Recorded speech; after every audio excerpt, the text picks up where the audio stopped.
Welcome to tonight's April 9th board meeting. Mr. Stachak, can we have roll call, please? Yes, on the first roll call to establish quorum for today's meeting, Student Director Simmons, Student Director Vasquez, and Director Lotta, Present. and Director Williams, Director Hutchinson, and Director Berry, Present. and Director Thompson, Vice President Batchelor, Here.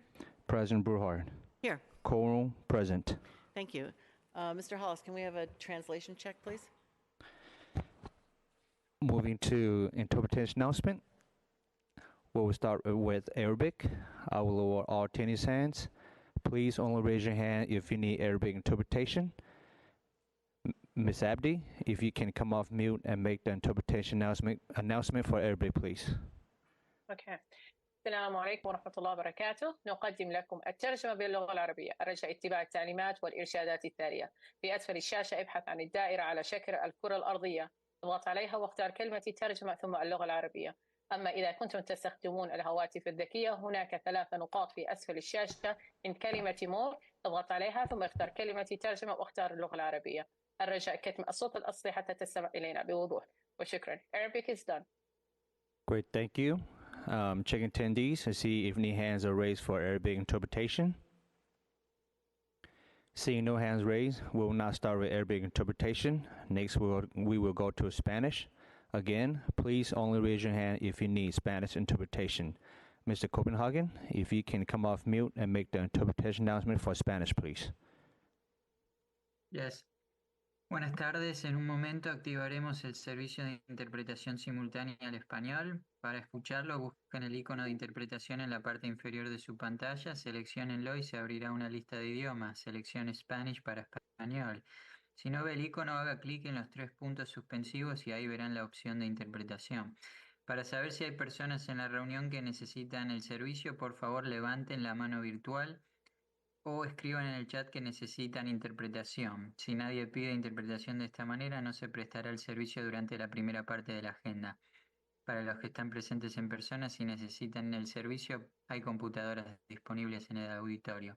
Muchas gracias. Thank you. Great, thank you, Mr. Copenhagen. Checking attendees to see if any hands are raised for Spanish interpretation. Seeing no hands raised, we will not start with Spanish interpretation. That concludes interpretation announcement, and we check again later in the meeting. President Brewhart, turn it back to you. Thank you. Tonight in closed session, we will deal with labor matters D1 24-1926, conference with labor negotiators. Under legal matters D2 25-0921, conference with legal counsel, anticipated litigation. D3 25-0922, conference with legal counsel, anticipated litigation. D4 25-0923, conference with legal counsel, existing litigation. D5 25-0948, conference with legal counsel, existing litigation. D6 24-1712, conference with legal counsel, existing litigation. D7 25-0939, conference with legal counsel, existing litigation. Under public employee matters, D8 25-0943, public employment, discipline, dismissal, release. Under pupil matters, D9 25-0871, expulsion. And then we will reconvene to public session at 6:00 p.m. We now have time for public comment, 10 minutes. And how many speakers do we have? We have 10 speakers. How much time would you like to allow for public comment, Madam President? 1 minute. There's 10 speakers? Yeah, 1 minute.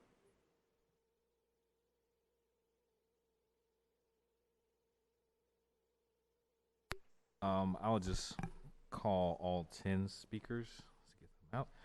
So we have Sheila Haynes, Mario Capitelli, Asada Olagbala, Kimmy King, Pamela Ferran, Jorge Lerma, D. Morris, Cynthia Adams, Dr. Ali Wildhurst, and Brenda Harbin Forte.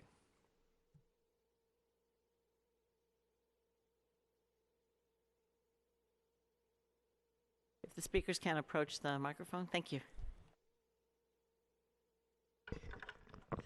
Good evening, board members and the community. My name is Dr. Morris, and I serve proudly as the educational chair for the Oakland branch of the NAACP. I'm here this evening specifically to urge the board, as you go into closed session, to exercise wisdom, fiscal responsibility, and integrity by honoring the current contract of Superintendent Dr. Kayla Johnson Trel. In a moment of time when both the City of Oakland and the school district continue to face a historical budget deficit, it is not only fiscally irresponsible, but morally unjust to consider terminating the contract of a leader who has served this district with dedication, vision, and deep roots in this community. The cost of buying out a superintendent's contract, launching a national search, onboarding a new leadership, and stalling momentum comes at a tangible and measurable cost, one that the district students cannot afford. Thank you.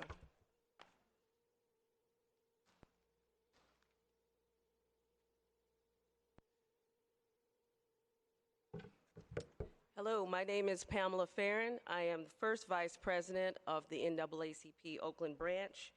I'm also a District 6 resident and a mom with children in OUSD schools. We met with the superintendent at our branch meeting, and she gave us a great presentation that was very well received by the public and by our members. She offered us hope. And she's offered this community hope that we actually can have a thriving schools and school system. As a parent, I've been dismayed and just very disappointed in the instability in OUSD. I've had two teachers leave, a principal is going to leave, and now they're telling us that we could possibly lose our superintendent that is of the community, and this needs to stop. We need to keep her, we need to honor her contract, and stop with the games and focus on our students.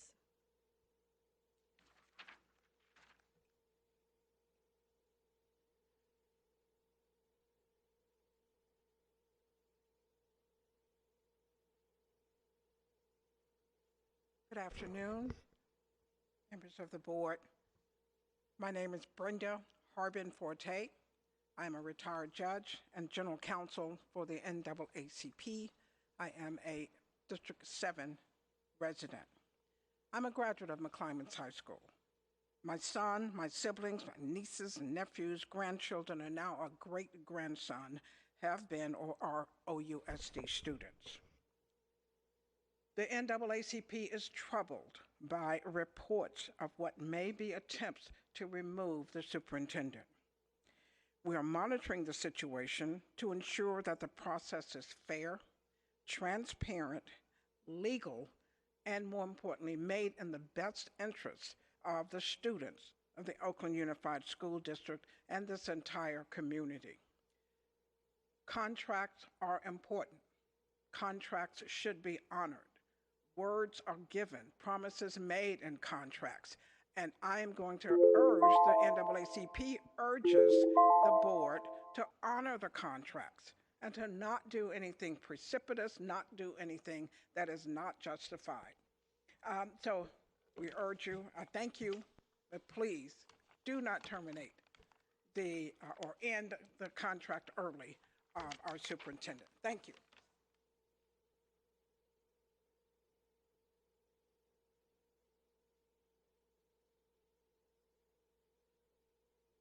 Hello, I am Dr. Ali Whitehurst.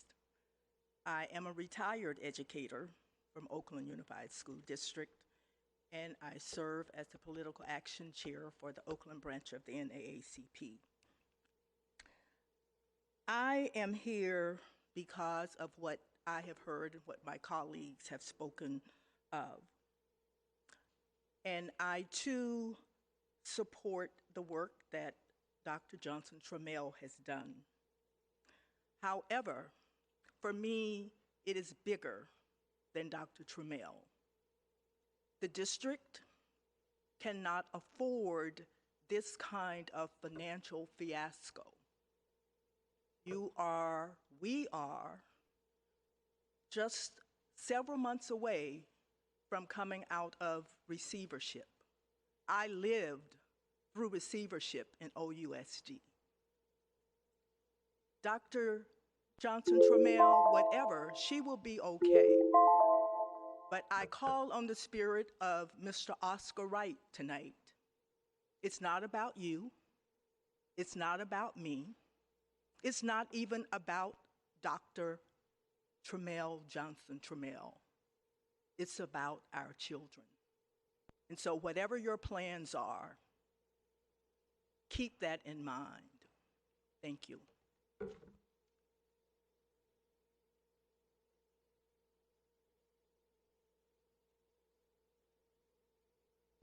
Good evening. My name is Cynthia Adams. I'm the president of the Oakland branch of NAACP, and I stand here along with the education chair, Dr. Delia Moyes, political action, the parent, and Judge Harvard Forte. I am here because of one thing. We know what's going on. We know exactly what's going on. And I want you to hear me clearly. We're not going to be used as a black token. We're not going to be used again. And I'm talking to you, Evance Williams. I'm talking directly to you. You know me, and I know you. Leave her here. Leave her here until she finishes what she's supposed to finish. Remember, we're not black tokens. You don't use us to get our votes. And once you get our votes, then you're going to get rid of somebody. That day is over with. It's over with. So you can sit here smiling. You can sit here looking mean face or whatever. But I'm telling you now, it's not going to happen. Stop it. You got to think about the children. You got to think about that. Do you realize what Oscar Wright is doing now? He's turning over in his grave. Because it's not about you. It's not about me. It's not about none of you all up there. It's all about the children and the parents. Take your heart and think about what you're doing, what you're getting ready to do, and how you're getting ready to do it. You're finna destroy lives. Think about that. Look what Donald Trump is doing. Look what Elon Musk is doing. Do you want to become one of them? Or do you want to just keep using us for a black token? Thank you.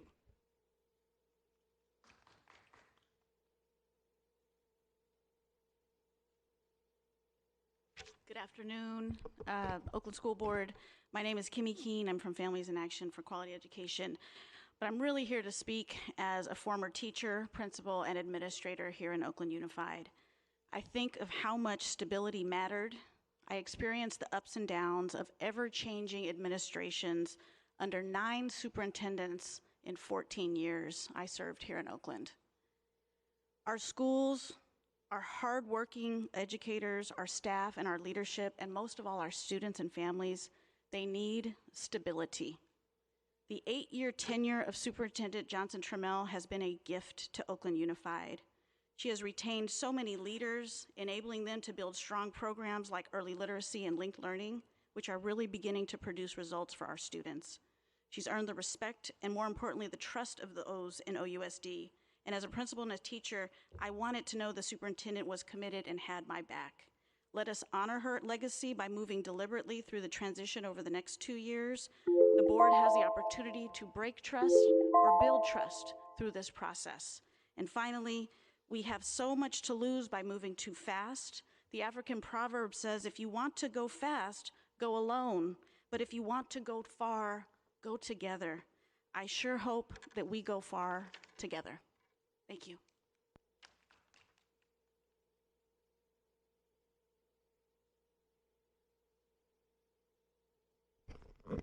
Good afternoon, my brothers and sisters and residents. I'm standing here as a representative of the brown community with the black community.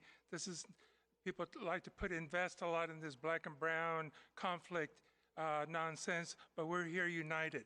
I hope that we're not looking at a catastrophic interruption of service. We have a superintendent with a bona fide contract grounded in reality and data. She is on a mission, has a vision. Let her finish her job. Thank you.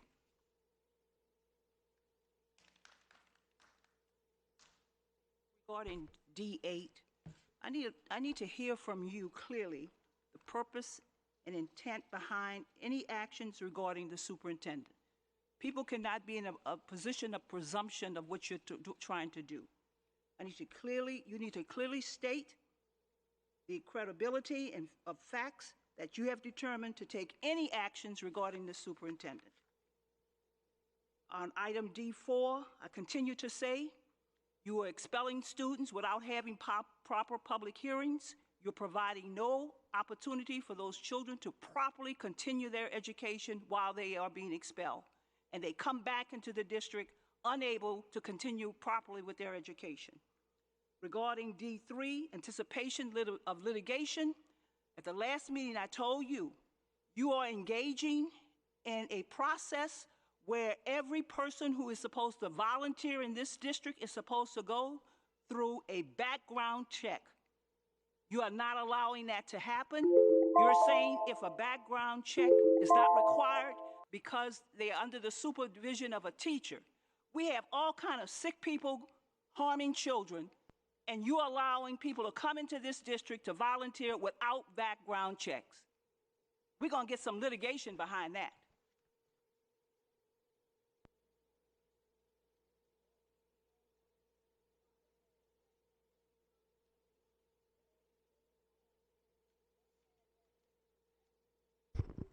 Hello, board. Mario Capitelli, resident, parent, voter, citizen. I've had the privilege of broadcasting meetings for the school board and committee since 2007. More than anyone in the room today presently, I've watched the way that you work. I've watched the way that your predecessors work. I've watched the way that multiple superintendents, state administrators, and others have worked as well. In the past year, let's say, I've watched the frustration grow and the tension build between the board and the leadership. I've watched hard questions not get answered, and I empathize with both sides. I see you, the board, asking for alternatives, for information, for details, for nuance, for deeper understanding, and I see your frustration in not seeing a complete picture. I see the staff's exasperation at times as their expertise and advice for which they were hired is questioned and ignored. And I have seen the lack of trust grow between all of you. And I am here to say we must do better for our students, because students come first. So tonight, please hold all of our students in the front of your minds as you do what you need to do. And if I may, I have one last thought. This is not a direct democracy, and our rights as citizens is to vote for you and to vote you out. Our expectations as citizens is for you to do the best job that you can. If you block out all the voices and opinions and do what you truly believe is right, then it's our great honor to vote based on what you do. That is the imperfection of our democracy, and it is the best that we can do.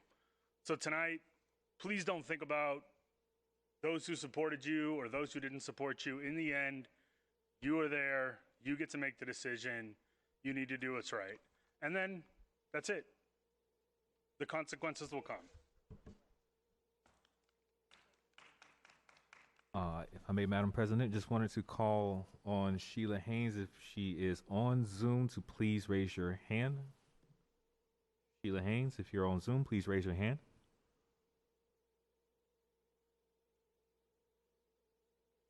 Madam President, all names have been called. Thank you. We will now convene to closed session, and we will return at 6 p.m.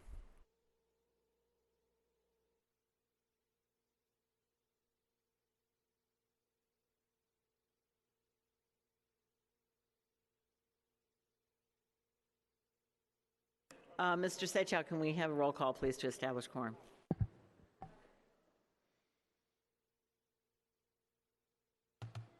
On the second roll call to establish quorum for today's meeting, Student Director Simmons. Present. Student Director Vasquez. Present. Director Lauder. Director Lauder. Present. Director Williams. Director Williams. Present. Director Hutchinson. Director Berry. Present. Director Thompson. Vice President Batchelor. President Burhard. Here. Quorum present. And Mr. Sejak, can we have a translation check, please? Moving to interpretation announcements. For tonight's meeting, we have 2 languages for live interpretation. They are Arabic and Spanish. For in-person, we have laptops in the back of the room for interpretation. There's also translation closed caption feature available on Zoom that you can use by clicking the closed caption icon on your Zoom taskbar. We will start with Arabic. I will lower all attendees' hands. Please only raise your hand if you need Arabic interpretation. Ms. Lay, if you can come off mute and make the interpretation announcement for Arabic, please. السلام عليكم ورحمة الله وبركاته. أهلا وسهلا بكم في اجتماع الليلة للحصول على الترجمة باللغة العربية. رجاء اتباع التعليمات التالية. في أسفل الشاشة ابحث عن الدائرة على شكل الكرة الأرضية. اضغط عليها ثم اختر اللغة العربية. إذا كنت تستخدم الهواتف الذكية في أسفل الشاشة هناك 3 نقاط. عند كلمة مور اضغط عليها ثم على كلمة الترجمة واختر اللغة العربية. الرجاء كتم الصوت الأصلي لتستمع إلينا بوضوح. إن كنتم في الغرفة فهناك هناك أجهزة للترجمة في نهاية الغرفة بإمكانكم الحصول عليها. شكرا. Arabic is done. Great, thank you, Ms. Saleh. Check attendees to see if any hands are raised for Arabic interpretation. I do see 1 hand that is raised, so we will start with Arabic interpretation. Next, we'll go to Spanish. Again, I will lower all attendees' hands. Please only raise your hand if you need Spanish interpretation. Mr. De La Torre, if you can come off mute and make the interpretation announcement for Spanish, please. Yes, of course. Thank you. Buenas tardes. Esta reunión cuenta con interpretación al español. Si alguno de ustedes necesita interpretación al español, una vez que activen el servicio, por favor, vayan a la parte de abajo de su pantalla, busquen el globo terráqueo, denle clic, elijan español y van a escucharnos la interpretación en español. Si están en la sala, necesitan interpretación, ahí en la sala tienen computadoras, por favor pidan una para que nos puedan escuchar. Solo levanten su mano si necesitan la interpretación para poder proporcionar el servicio. Gracias. Spanish is done. Thank you. Great, thank you, Mr. De La Torre. Check attendees and see if any hands are raised for a Spanish interpretation.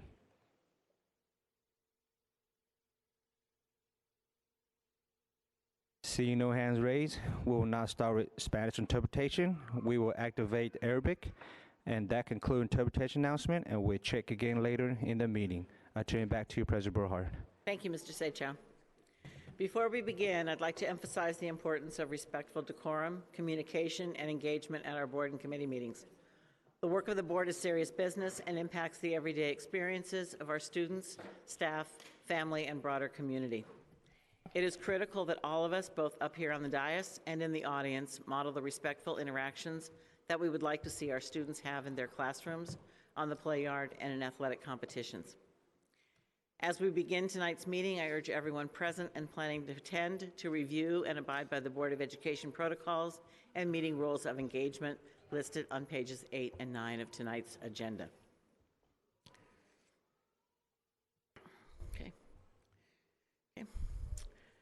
At tonight's meeting, there are several allotted times where you may make public comments, provided you pre-registered to speak online before the meeting started, or if you fill out a comment card, which you can find on the table by the entrance, and you can submit those cards at any time. There's public comment allotted at all non-agenda items within the subject matter jurisdiction of the district, adoption of the pupil discipline consent report, adoption of the general consent report, adoption of the consent report facilities, student board members report, new business items, there are 4, and superintendent's report. Please be aware that in compliance with the Brown Act, board members may not respond to comments regarding issues that are not on our posted agenda for tonight.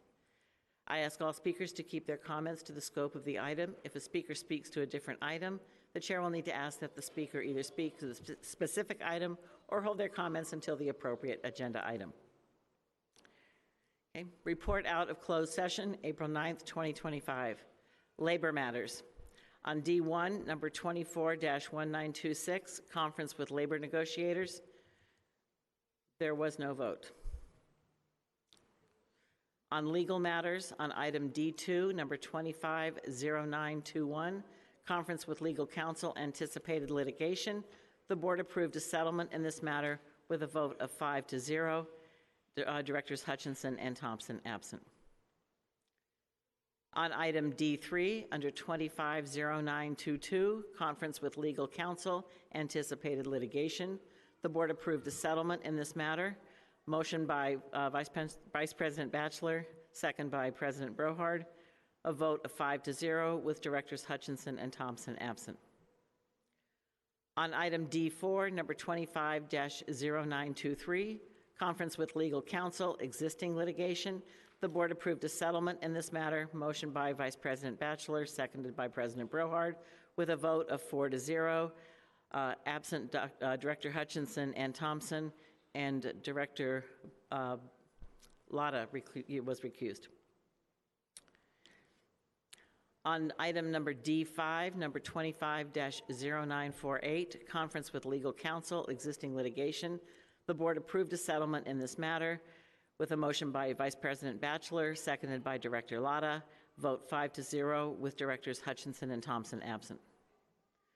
On item D8, number 24-1712, conference with legal counsel, existing litigation, motion by Vice President Batchelor, second by Director Berry, vote it was approved 5-0, and absent Directors Hutchinson and Thompson.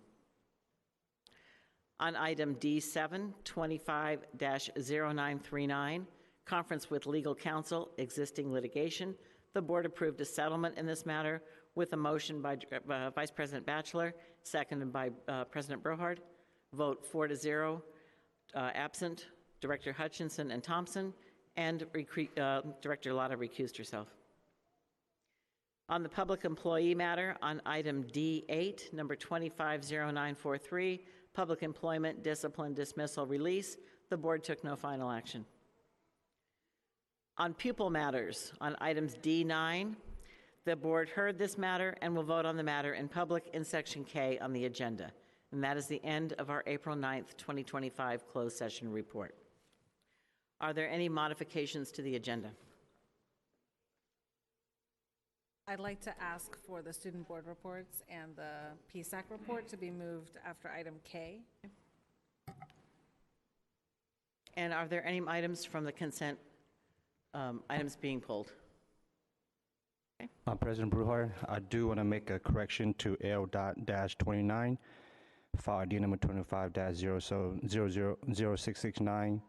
The correct amount is $474,744, which a dollar value is under the notice amount. So we're okay to vote that item, which is under general consent report. Thank you.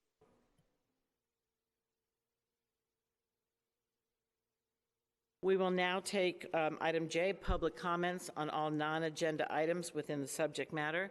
There's 30 minutes allotted to this time. And do we have, can I get the number of speakers in person and the number of speakers on Zoom? Currently, we have 20 persons signed up to speak. How much time would you like to allot for public comments? How much time would you like to allot for public comment, Madam Chair? Madam President? If it's okay, I'd like to extend the time to 40 minutes so that we could give 2 minutes for each speaker. Okay. All right. So each speaker will have 2 minutes. Hold on 1 second, please. I call out the names for public speakers. We call it the first 5 speakers. They are Oliver Brennan, Sheila Haynes, Asada Olagbala, Vivica Yikoi Walton, and Brenda Harbin Forte.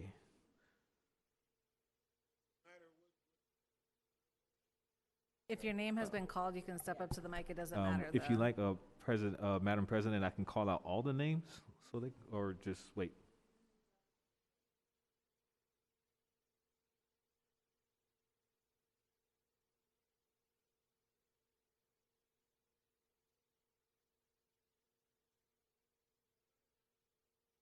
If your name. All right.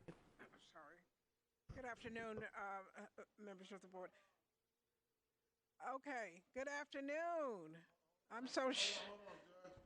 It's not on? Okay. All right. I am Brenda Harbin Forte, a retired judge and the general counsel of the NAACP.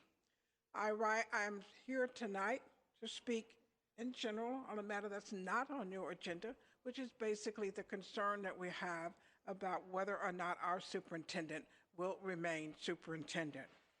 I'm a graduate of McClymonds High School. Go Warriors.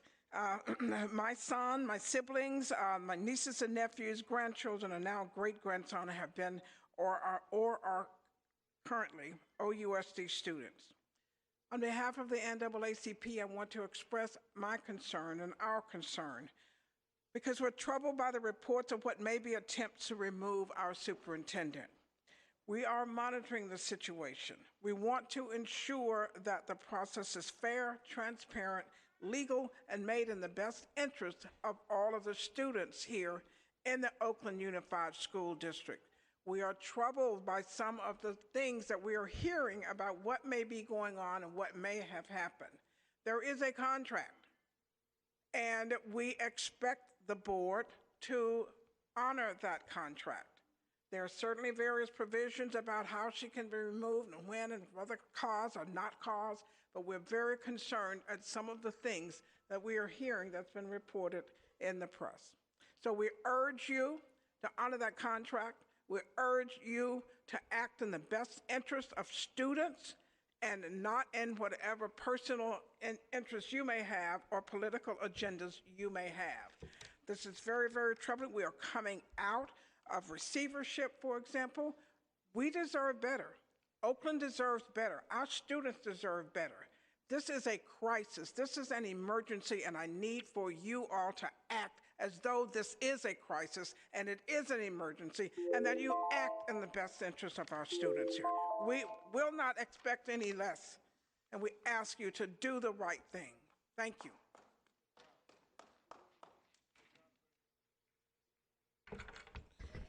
Good evening. My name is Dr. Morris, and I am the Education Chair for the NAACP Oakland branch. I stand tonight for 3 reasons. The first reason is that I want to remind the board of your responsibility. Your role as board members are to govern, not micromanage or destabilize.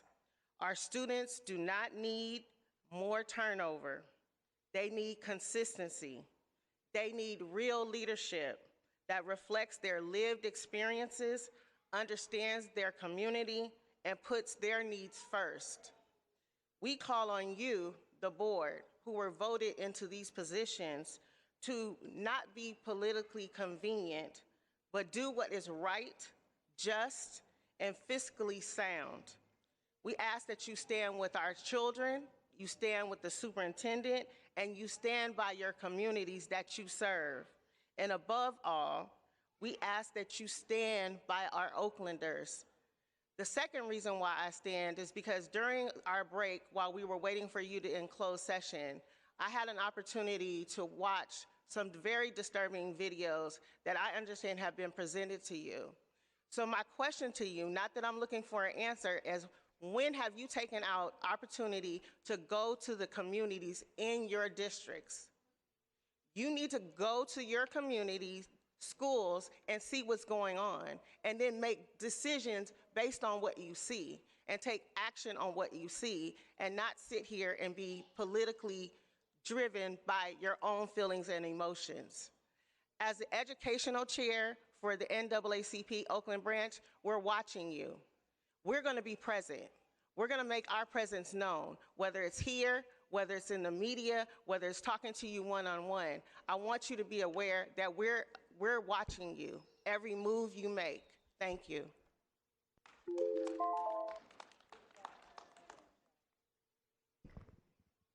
I'm back again. As we were sitting here waiting for you all to come back from closed session, a parent came to me, and I want you guys to listen to this very clearly. The voters vote you in. You didn't vote yourself in, even though you want to use us for black tokens, but you vote yourself. You didn't get voted. They vote you in. And I'm going to give this to Board Member Williams, McClymonds High School. You know what's going on in McClymonds, period. That video that is circling around, you need to go see what's going on. If you base it focus on McClymonds and what's going on at McClymonds, you wouldn't have time to sit around with these other little women trying to get rid of somebody. Focus on the students. The parents, the community put you in office. They put you in office. I know you. I know you, and you know me. Focus on McClymonds. Forget about what all, they're new. They're new and they don't know nothing. They're new. They don't know anything about their community. They don't probably know anything. But you got to focus on McClymonds. You got to do that. Do what they've put you in office to do. How they voted you in office to run McClymonds community with the parents and students. That video is horrible. I don't know if you've seen it. I don't know how anyone can sit in here on this board and look at that video. That's a horrible video.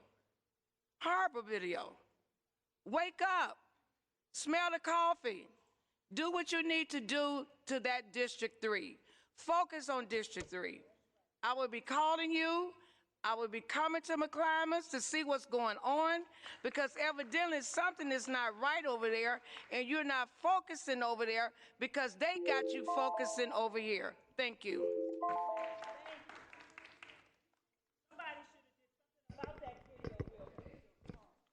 Good evening. Kim Ship, community member, worked in the district for many years, raised 3 kids in this district successfully. 1997, Carolyn Getrich, Carol Kwan, George Musgrove, Dennis Jaconis, Dr. Ward, State Receivership, Kim Statham, Vince Matthews, Tony Smith, Gary Yee, Kayla. 11 superintendents in 29 years. That says a lot. And Kayla is the longest standing one in 50 years. I don't know what game or what person that called you guys up about DEI or something. Why is it that when black people successfully do something, whether it's negotiating a contract or doing the work, it's a problem? We're tired of white privilege. We really are. Many of you young girls just got here. You wasn't even born when most of these superintendents were in operation.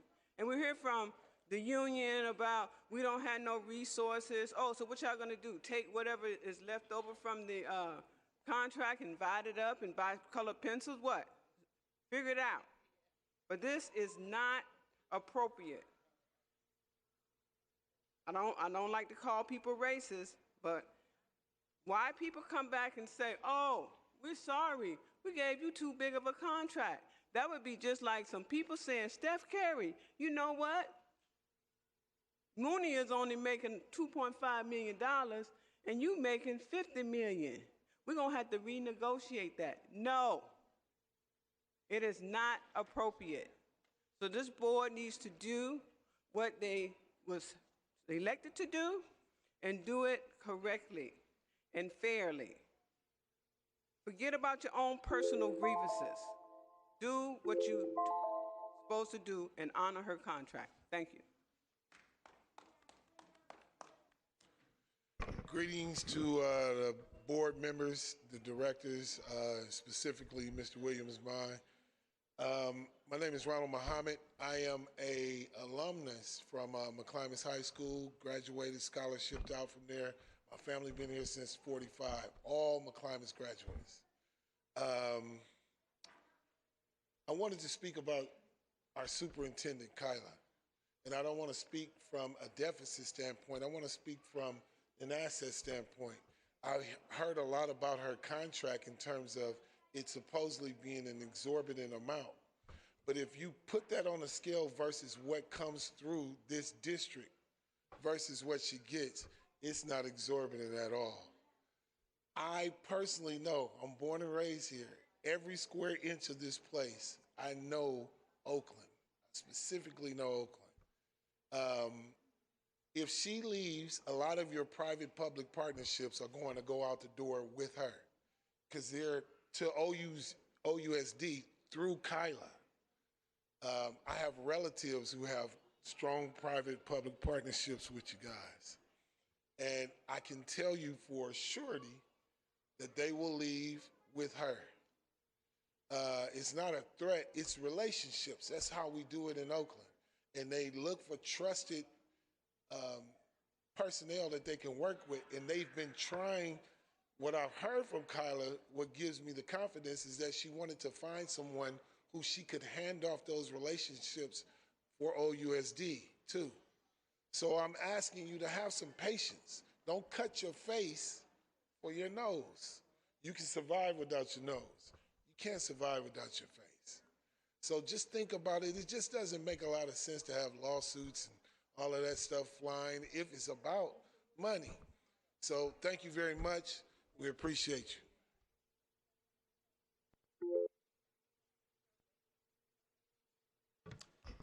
Good evening, board and staff. Parent of 2 OUSD elementary students. My name is Oliver Brennan. I live in District 1, where we just elected Director Latta. What is going on with this board? Since the start of the year, you have been cancelling board budget study sessions, agendizing resolutions to suspend committees, and pulling the resolution 10 minutes before it hits the floor, inviting the county to facilitate budget and 3-hour process work you should be doing yourselves, coming up with a 5-bullet point alternative budget wish list with no dollar amounts on savings versus the CBO's detailed 30-point dollar assigned adjustment plan, which took 6 months of work, spending an hour and a half debating and amending alternative budget resolutions on the fly with the CBO dialing in from an ER with her kid to correct you, when you now should be engaging in detail with the community on the 3-hour process to be voted on in 2 months. And whatever happened behind closed doors tonight and the last meeting regarding the superintendent, should it result in her leaving at the end of this year, that is a crisis. That will result in hundreds of students leaving the district, and I know some of them myself. How many successors are lined up to succeed our superintendent if needed this July? How difficult is it to find a superintendent of a large urban school board? How many are qualified and capable? How many would do the job knowing a 3-year contract signed last May could be broken within a year?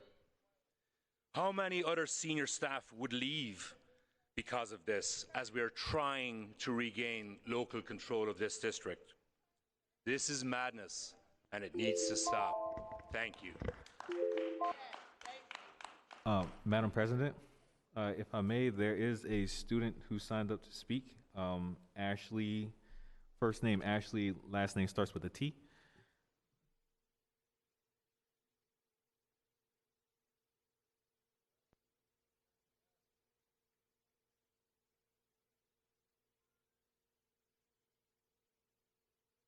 Hello, this is my first one of these. Hi, my name is Ashley Chinium. Good evening, student board directors. I'm a junior at Oakland Tech, and I'm here tonight not out of obligation, but because I deeply care about my education, my peers, and the future of our district. I came here tonight with a question that I hope each of you will take very seriously. Who are you here to truly serve? As students, we live the consequences of your decisions every single day. We walk into school shaped by policies we had no voice in, endure conditions we don't choose, and are expected to thrive regardless. And yet, besides the student directors, I'm the only teenager in this room. Not because I'm the only student who cares, but because no meaningful work is being done to inform us, well, let alone involve us in the decisions being made about us. That is not just disappointing, that is unjust. When decisions are made without transparency, without outreach, and without equity, students are not just excluded, they are silenced. And when representation is claimed without action, it becomes performative.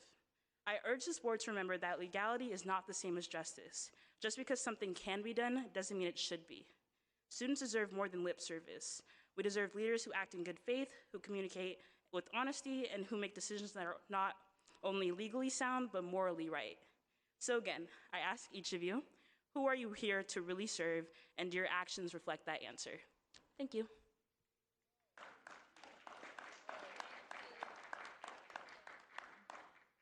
So while you were in closed session, I went over the superintendent's contract. So if you want to get rid of the superintendent, you got two ways to do it: with cause or without cause. If you do it without cause, you have to pay her 9 months of her salary plus benefits. You ain't got the money to do that. So you have to do cause. So if you do cause, you have to find her convicted of a crime, find her willfully malfeasance or gross neglect or moral turpitude. So that's how you go about getting rid of the superintendent, those two ways. Now, y'all are saying she wants to transition out.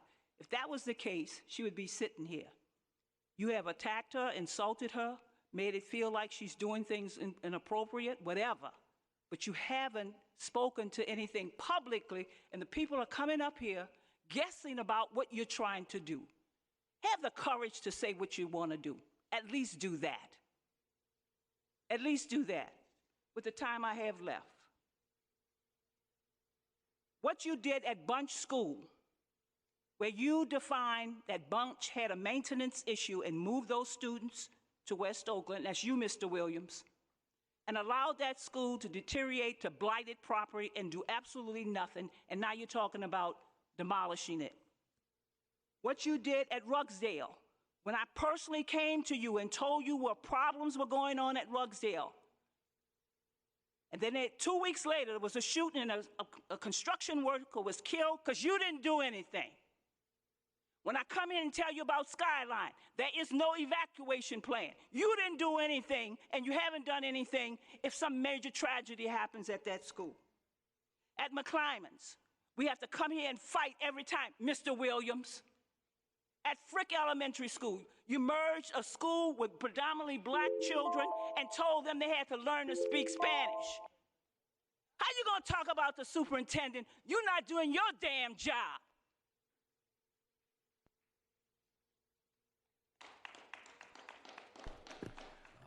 Madam President, if I may, there are two speakers online that were called, Sheila Haynes and Vivica Yikoi Walton. I'll call on Sheila Haynes first.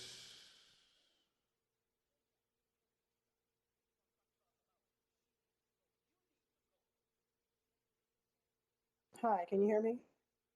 Yes. Hi. We've been waiting for 2 months now for the board leadership to respond to our emails about not cutting music. And although we were informed the plan was illegal, it has yet to be confirmed by board leadership. I was actually signed up to speak at last month's meeting and was never called. And due to the lack of response to my email, I really feel it as a personal attack against my son, who was already harmed by the district's actions of closing schools. And with our resolution that calls for music and the daily reinforcement of joy that our kids need, the district owes it to our students to provide that service. For them to best thrive. And like I said, due to the lack of response, we don't even feel like our children who are most vulnerable matter.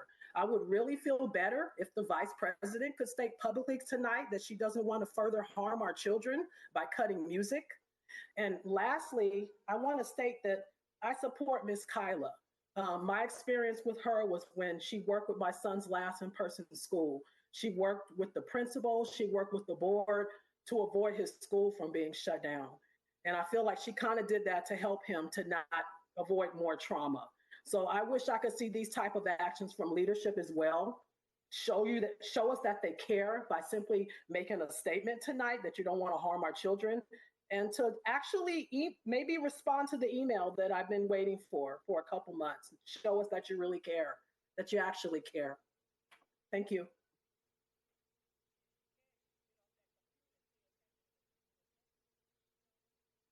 Next speaker is Vivica Yikoi Walton. Allow them to speak.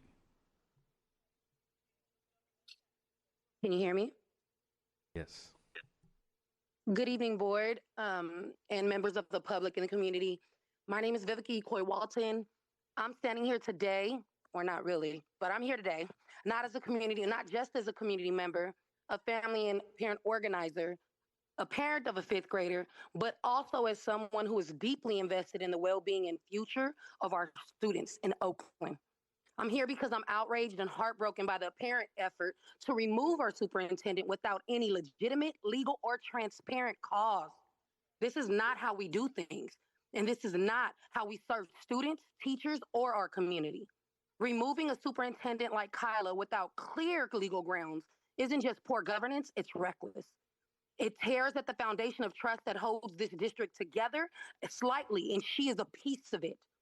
It disrupts the progress trying to be made, and it sends a dangerous message that politics, personal agendas, and backroom decisions matter more than facts, fairness, or our children's education. We're watching. We are the people that voted each one of you all in, and we expect better. She has led with integrity, vision, and commitment to our students, especially in early literacy. I commend her for what she is doing. There are real concerns, and they deserve to be addressed publicly. If there are real concerns, they do deserve to be addressed publicly with evidence through proper legal and ethical channels, not whispered behind closed doors or masked by vague claims.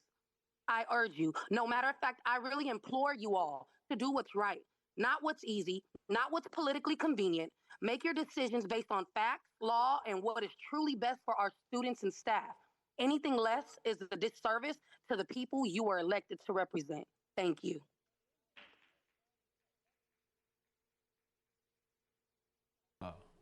Madam President, I'll call the rest of the names who have not spoken. Cynthia Adams, Janelle Harris, Ron Muhammad did speak.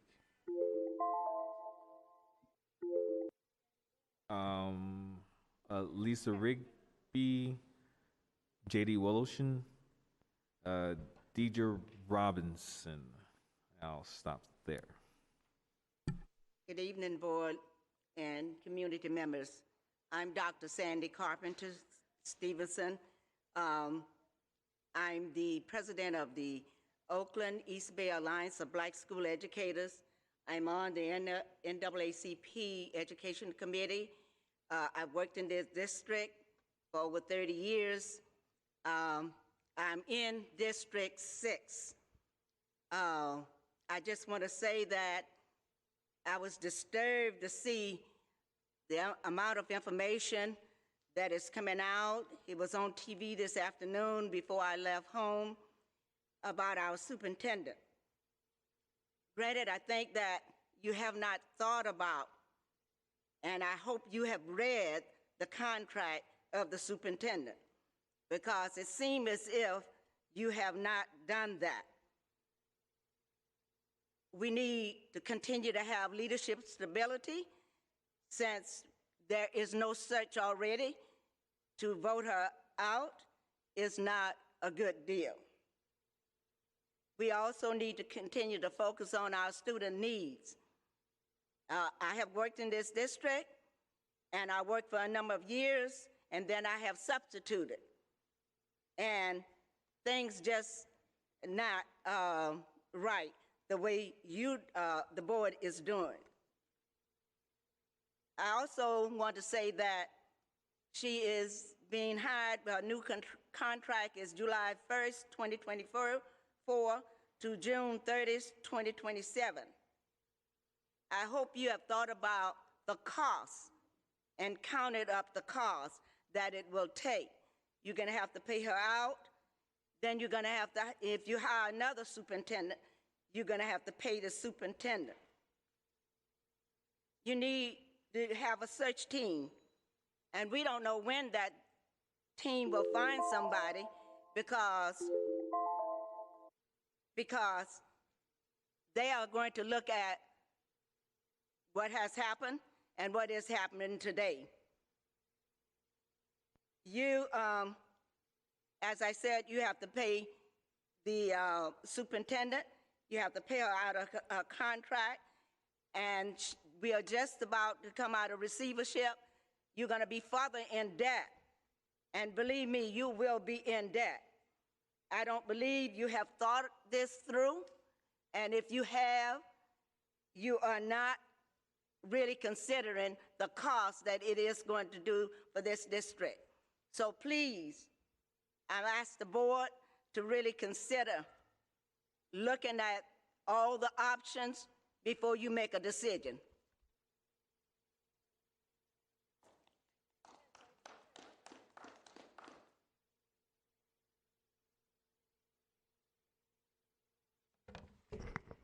You know, I'm really disturbed what I'm hearing about the superintendent.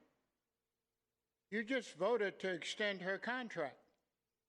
And now you're having these little secret meetings and behind the scene. I don't understand it. There are issues out there that we need to address. You let them come over in the middle of the night and take a boiler from McClymonds High School, and we have no warm water. And look like nobody really cares about it. He came in the middle of the night. 17 classrooms have no warm water. 10 classrooms have some water but limited. 17 restrooms has no warm water. 5 custodial stations. And then you got Preston walking around here after 9 months of knowledge about lead in the water, and he's still here? Why haven't you fired him yet? That's right. What about those kids down the road 5 and 15 years from now? He hid that from the public. 40 schools. I've been fighting for MAC since 2016 about this lead issue. We're going to remodel McClymonds High School and it gets delayed 2 years. You haven't delayed any project for 2 years except McClymonds.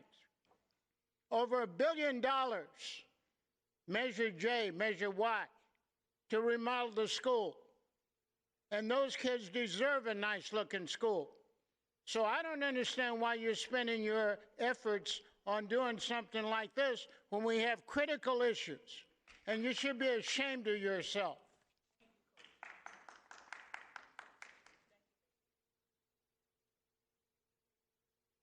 Hi, good evening. My name is Lisa, and I'm a parent of a kindergartner at Glenview Elementary. Thank you for your time and the chance to speak here. I'm echoing some of the concerns you've already heard. The public deserves transparency about why terminating our superintendent's contract early is even being considered, particularly as she already gave notice and things are in motion to take a thoughtful search for her successor after next school year.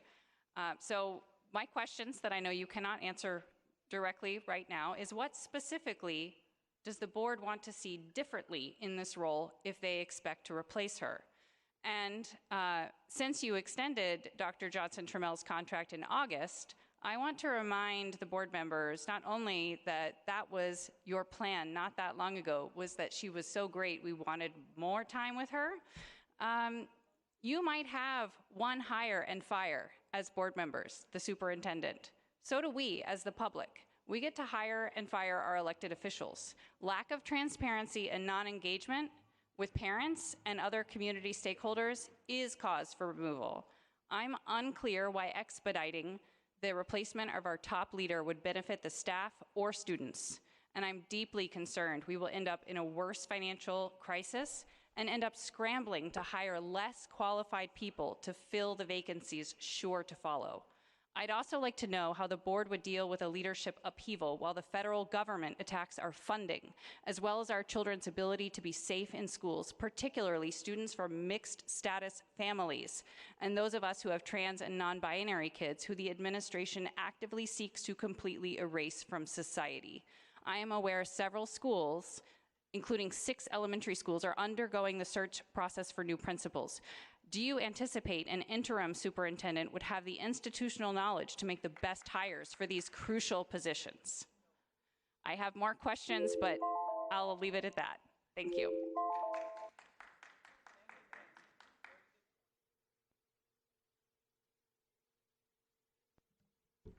Good evening, everybody. My name is Marina Spiegel. I am a parent also of a kindergartner at OUSD. I don't have a prepared speech as clever and thoughtful as everybody else, but I too want to voice my concerns about the lack of transparency about this decision-making around our superintendent.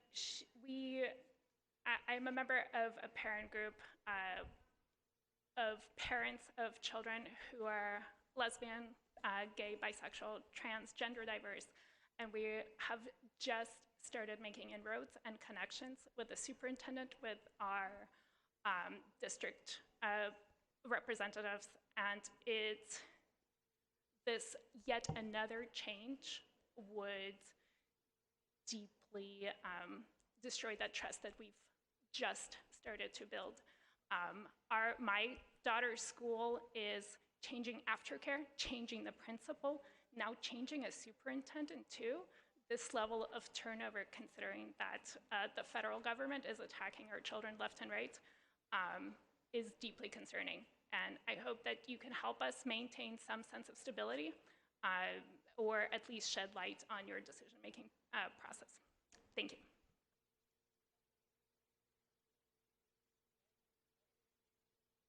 Hi, my name is JD Walash, and I am a parent of 2 6th graders and the legal guardian of a OUSD graduate from here at Met West. And I read the Oakland Side article today, and I am completely unfazed by this news. I feel like the superintendent is the employee of the school board. I trust my school board members to know what they're doing, and I don't trust somebody who is giving information they want the press to know and not giving all the full information. We don't actually know what this vote was about. We don't know if there was a vote to vote out the superintendent.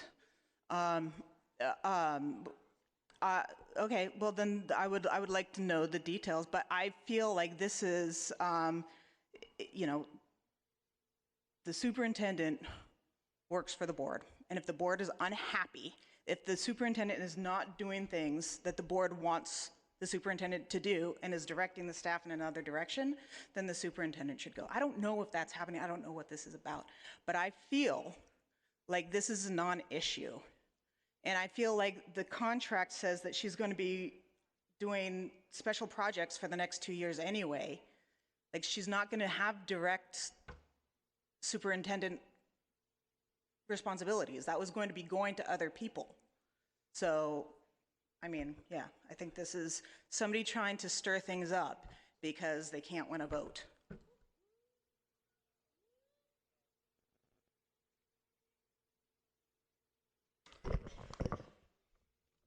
Good evening, board members and audience. My name's George Arterberry. I've been teaching for 8 years at Castlemont High. I'm not somebody who talks about it. I'm not somebody who hears about it. I'm there in the trenches. Never met any of you, never really wanted to, never been to a meeting before. My politics are in the classroom. But I'm here tonight because I want you to hear what I have to say.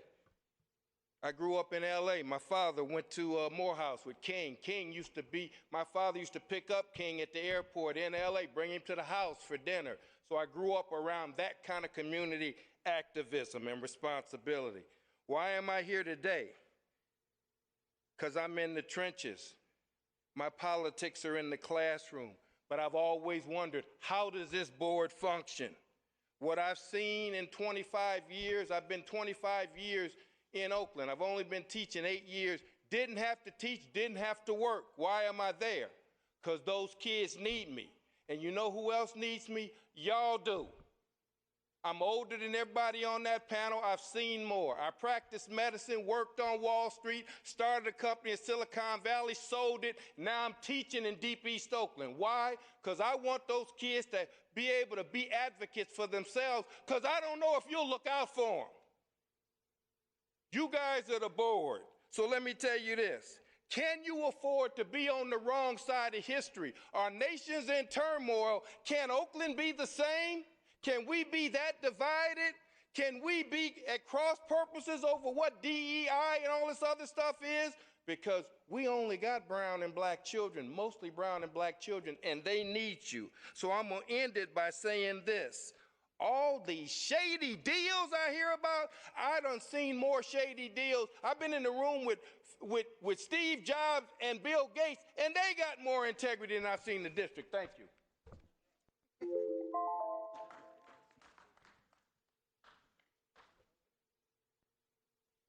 Good evening, board. My name is Kampala Taze Rancifer. I'm the president of the Oakland Education Association.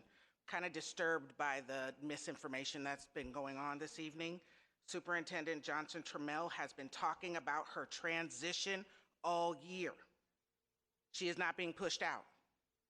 This has been in the works for the entire school year. Her contract allows her to work on special projects while still being paid a superintendent salary.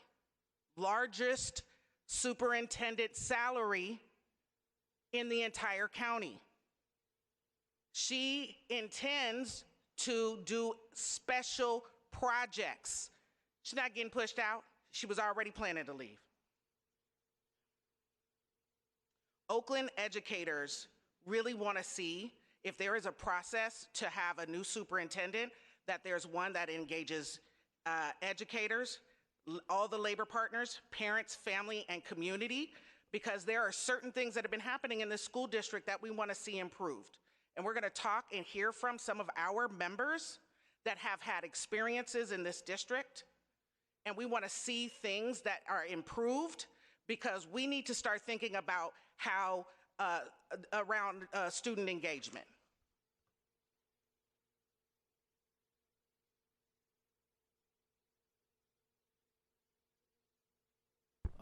Madam President? Please be patient. We have a first-time speaker. If I may, just before that, to call off the rest of the names who have not been called. They are Sharon Thomas, Chris Jackson, Maisha Jones, Kamisha McLean, Sandy Stevenson, and Tiffany Hampton Amont. Before we start, are we okay with extending the time for public comments? Anybody? Okay. Thank you. Good evening, everyone. My name is Deidre Robinson. I'm a veteran Black educator and elementary teacher in OUSD. I want a new superintendent that will ensure that Black teachers are no longer disproportionately disciplined and/or receiving non-reelections, thus terminated from the school district. It's important to know that Black educators are important for all students. Students see who hold power in our schools, and it's not Black educators. My experience as a second career teacher who is highly qualified, professional cleared, class certificate, master's in education, I say this because I've seen many Black educators targeted and let go. This is shameful. Let's be proactive and ensure that we put Black teachers front and center, and when the time comes, support the school board in vetting a new superintendent. Thank you. Yes, thank you.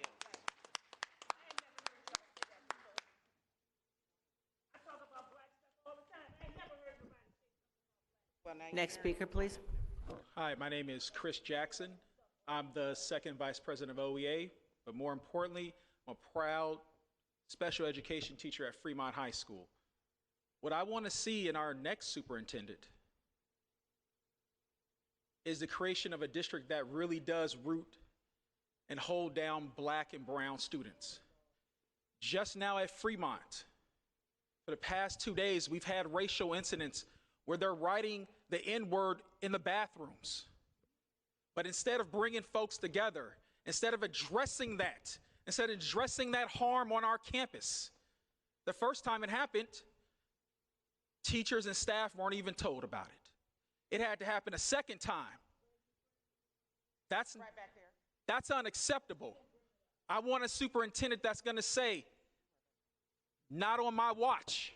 That's going to come to the school site and stop that from happening. That's going to stop having school sites where you can say the N-word with impunity. I mean impunity. Where students feel they don't feel valued. I want a superintendent that's going to hold down all of us. That's going to make this a sanctuary city, a sanctuary district for all of us. And that's what I'm looking for. That's what we're rooted in. That's our values. Thank you.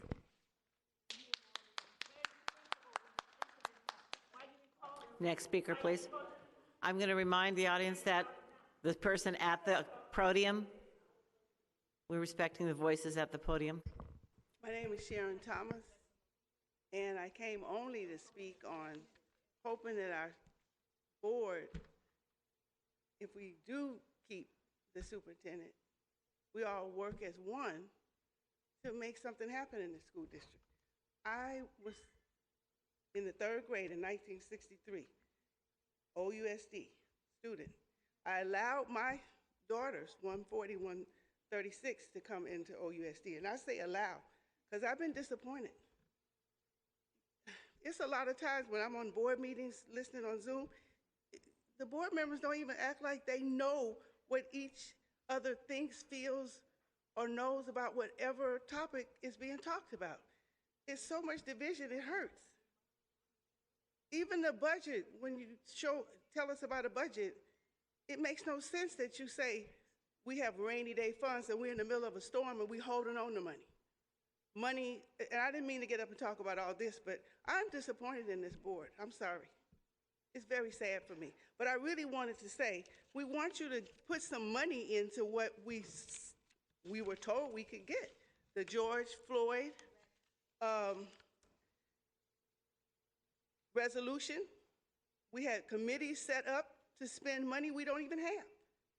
Money's not been given to us to use to invest in police-free schools and investing in restorative practices and other student supports. Even the African-American Male Achievement comes to mind. At the end of the year or before the year is over, they run out of money. How come we can't keep funding? Our Black kids need as much support as any other colored students, and they're not getting it. They're suffering. We need them to have as many opportunities to be successful in reading, math, writing, life skills. So please, board, come together as one and stop being such a disappointment. I feel like crying right now.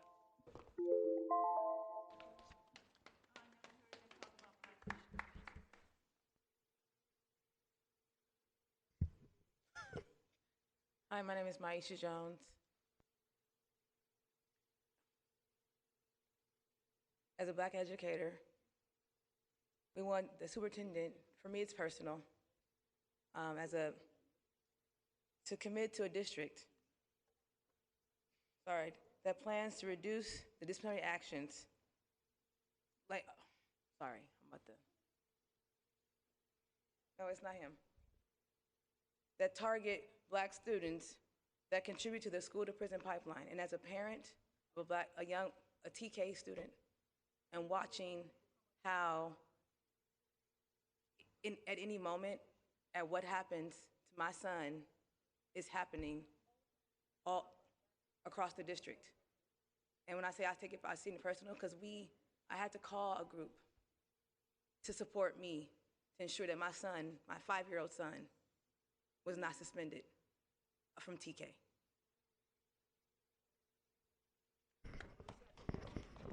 Thank you. And there was several of us educators that had to come that day to ensure that little Frederick did not get suspended from school, and that happened this school year. So in short, what we're trying to say is that when we go through this superintendent search, we want real commitments to things like the George Floyd resolution. We want real commitments to the reparations policy. These are things that were designed to try to undermine and address some of the systemic harm that has happened to Black educators, that also happened to Black students, how our students are treated or how the adults are treated in this district. And we really hope that as you start to look into a new superintendent, that you're looking at one that is committed to this work. Thank you. We also have signatures from our members all across the district here that we will leave for you all to review. Thank you.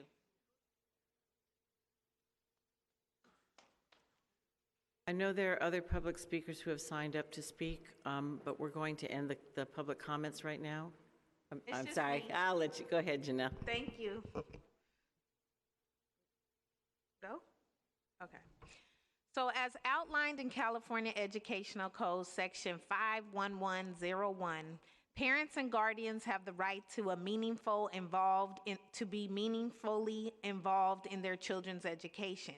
This includes the right to access school facilities, volunteer, and engage in programs and activities that support academic achievement and well-being. The removal of our FRC, our Family Resource Center, I was told by our principal that there is no room for our Family Resource Center, which took me by surprise because I wrote a proposal for it and it was approved. And they have made every attempt to keep me out of there and stop helping our families. I am support of getting rid of the Office of Equity to save money because there is no equity, not for McClymans, not for Black students. We have a family liaison that is allegedly supposed to be coming to our school weekly or twice a week, I don't know, but she don't never come. And if she does no family engagement. So I took it upon myself to volunteer as a parent to open this resource center with the help of the community, with our own funds and our own furniture and our own decorations and all of it. So now I'm being told there is no room because of the rebuild. So I come to this board humbly and ask for a portable for next year when they do the expansion or building, so we can have a family resource center. Every teacher, every student, every parent that has come in that room says it's peaceful and harmonious, and it's a space where they can think and get help on issues that they have with their children and their families. So thank you. Thank you. And that concludes our public comment. Sorry, we just have one more. Just one more. Okay, thank you.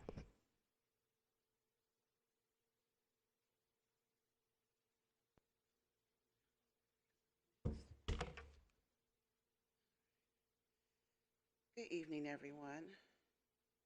My name is Tiffany Hampton-Amons. I come to you as a parent with a student, an 8th grade student at Westlake Middle School.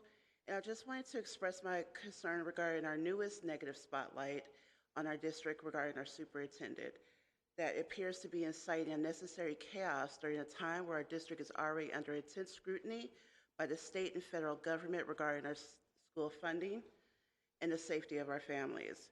You were voted in to make this board better than previous years, but as is already April with new members, you're pushing us back further, with the next steps being possibly conservatorship, which no one wants, but is our ugly truth. I ask you to please stand as a board united as you were voted, and please make the necessary decisions needed to make our schools safer, our families safe, and for our district to not have this negative spotlight to make us appear that we are back and running as we should be, as education now is under scrutiny with the federal government with prioritization. Thank you. Thank you. That concludes our public comment. Next on the agenda is K, which is the adoption of the pupil discipline report. Do I have a motion to adopt? So moved. Second. Okay. And can we just call the question, please? We need public speakers. Are there any public speakers on this item? Yes, Madam President. That's Asada Olokbala, Janelle Harris, and Ben Tapscott. Okay. Thank you.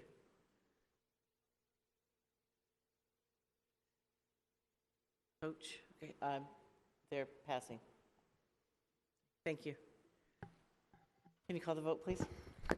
Yes, on the motion to adopt the pupil discipline consent report.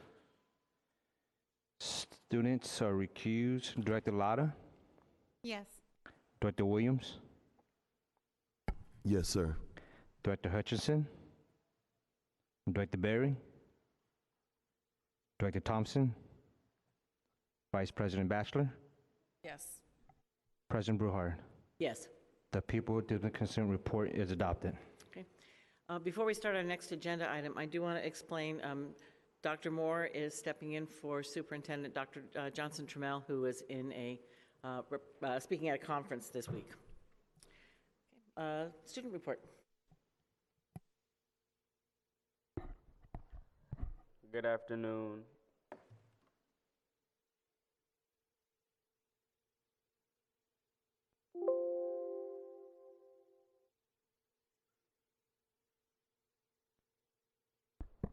Good afternoon, community, board, and students. Today, in our report, we'll be going over student voice, student leadership, and student events. For student voice, our historian is a part of the naming committee for the new Central Administrative Center at Cole. A couple ideas are in the air, but nothing has been confirmed. Their next meeting is today, so by next board meeting, I believe we should have a name, maybe, hopefully. Moving on to our student leadership, this regards our health and wellness team. So Sophie, she's our director for the health and wellness team. She wants to give you all updates on what the team is doing and also the work that she has been doing as well. So far, they've been holding monthly student health advisory committee meetings, and this is a space where students can get educated on different topics. This includes like areas of growth, mental health, cyberbullying, safety, and so forth. And they're also expanding on their peer wellness programs for all high schools and building curriculums. For student events, one of our most important events of the year is coming up on April 18th. Register by April 11th. This event is for purely high school students in OUSD. It is our Youth Action Summit. So during our Youth Action Summit, what do? We elect our new governing board, and we also go over what we're going to be what all city council will be prioritizing for next school year. So what does that mean? We're going to be prioritizing what we want to change and the main focus on what we should improve for our students in the district. So that will be April 11th. And also, if you also have any youth that you might want to, I apologize. It's a lot is going on right now. But if you have any youth that is really interested in getting into a leadership position, this is a very good opportunity and a very good outlet. It's one of the ways that I got started in leadership. So if you have a kid that is really into social justice, a high schooler, then I would really recommend them coming to this event.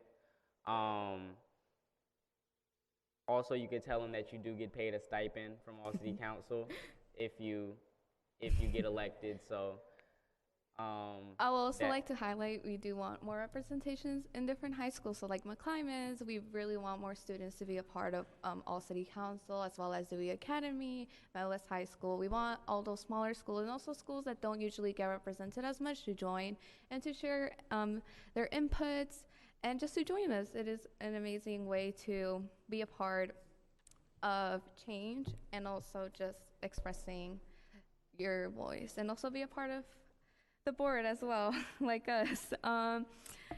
Please register by April 11th and join us on April 18th for the Youth Action Summit.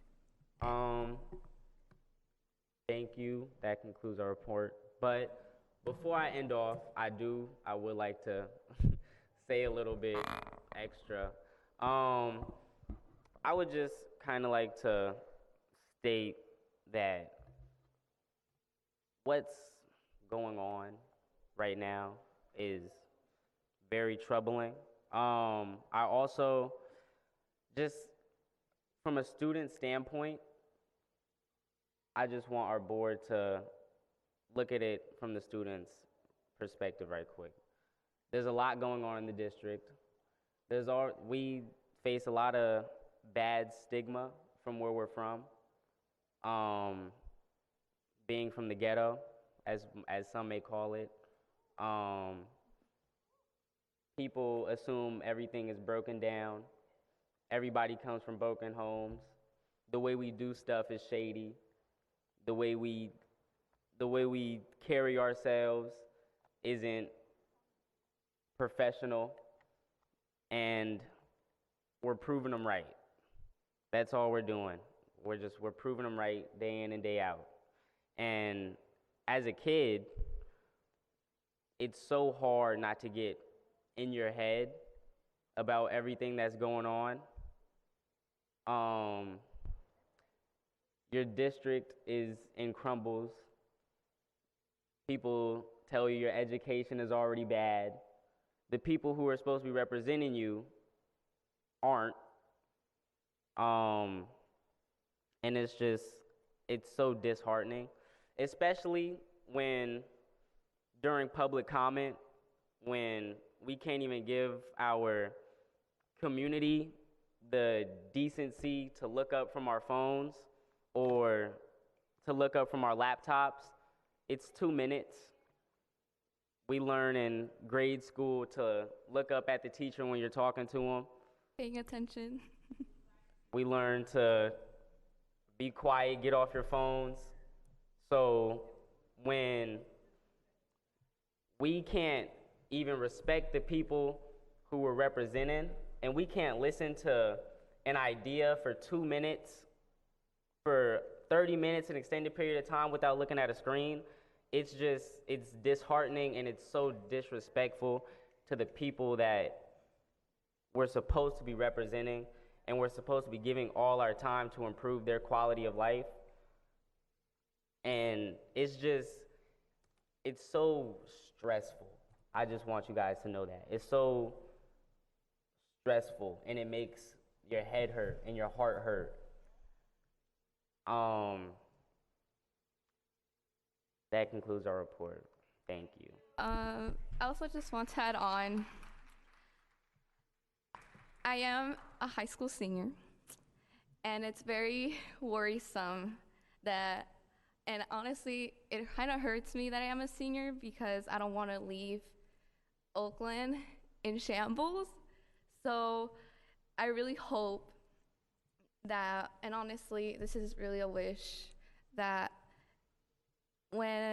I just see improvement before I leave.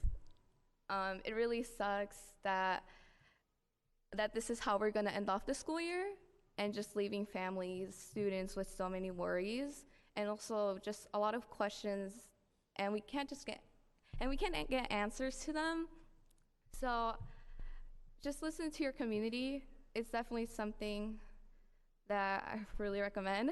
Also for just getting told as well to drop our phones, just seeing you guys not being able to do that, it's a little disappointing, but please listen to our community And yeah, just listen to us. It doesn't hurt, really. It's just 2 minutes of your time.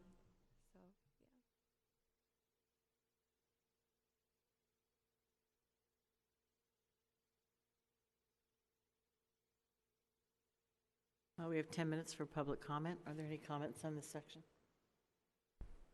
We have 2 public commenters. That's Asada Olabala and Janelle Harris.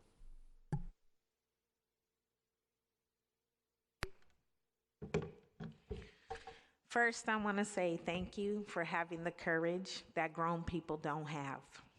That's one.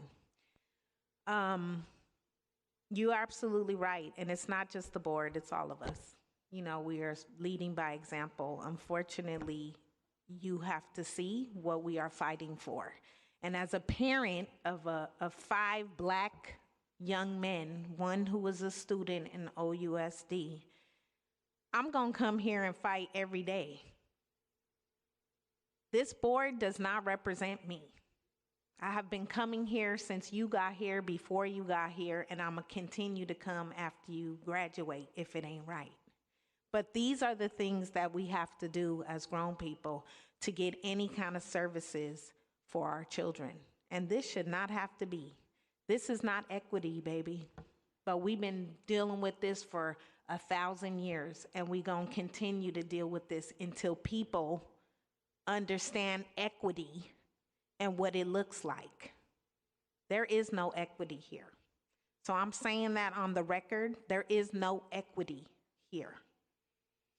So until people start to look in the mirror of what it looks like and at themselves and how the decisions they make for other people's children when their kids ain't even in this district, then we will start to see change.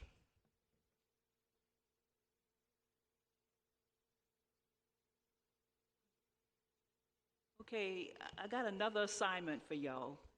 And this is what I want you to consider as a pursuit for your best interest. There's things that are being allocated by OUSD and also by the city for young people. So for example, the summer employment program was on the agenda yesterday at the Community and Economic Development. So they have a grant that they're going to employ young people during the summer. They're going to train them, and they also are going to give them financial literacy training, okay? My position is the people that's doing the job of doing this, they don't have any kind of training themselves. So any kind of program that's supposed to help you, have a monitoring system to say this actually went the way it was supposed to go. Tonight, they're going to be approving pathway money for the summer internships. Make sure all the students who are engaged in that, it was done properly. So this is what I want you to do. Pick some things that are supposed to be allocated for your interests, for your growth, and monitor them and evaluate whether it's not, and report back whether it was done the right way. Could you consider that, please? And thank you for all you do. Thank you. Are there any board comments? All names have been called. All uncalled, right? Are there any board comments? I just wanted to say I missed most of the presentation, so I apologize. I stepped out to use the restroom. But I do plan to come to the Youth Action Summit, and I just wanted to say thank you again for modeling, once again, even though you should not have to, what it looks like to deliver feedback respectfully in the spirit of love and collaboration, and for calling us in again. And I appreciate y'all so much, and it is an honor to be on the dais with y'all. Sorry about that.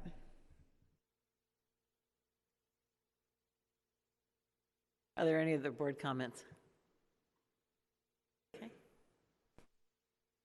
Williams. All right, thank you, Director Michelle, and thank you, Director Max. I appreciate it. Thank you for the notice on the Youth Action Summit. I'm added in the calendar, so I'm looking to participate, to be there and have these conversations, to hear what young folks are saying. One of my particular proposals has always been to ask board members to host a board meeting at one of the youth events, so youth can actually like talk to board members about what's going on.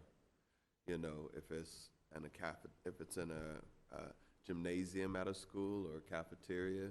We've done it once over at Frick, but I mean, there's opportunities for us to actually not always be here.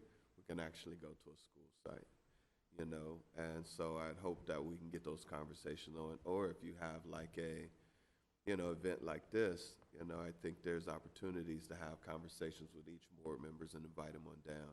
What you're really trying to do is give young folks an opportunity to express their concerns, their sites. I mean, you bring it to the board, but you know, it'd be even powerful if you actually, you know, have us all there to be able to talk to the students. So I want to put that on out there, and I keep trying to see where there's possibilities to work together. So I'm still open to do whatever, you know, ideas that come to your mind.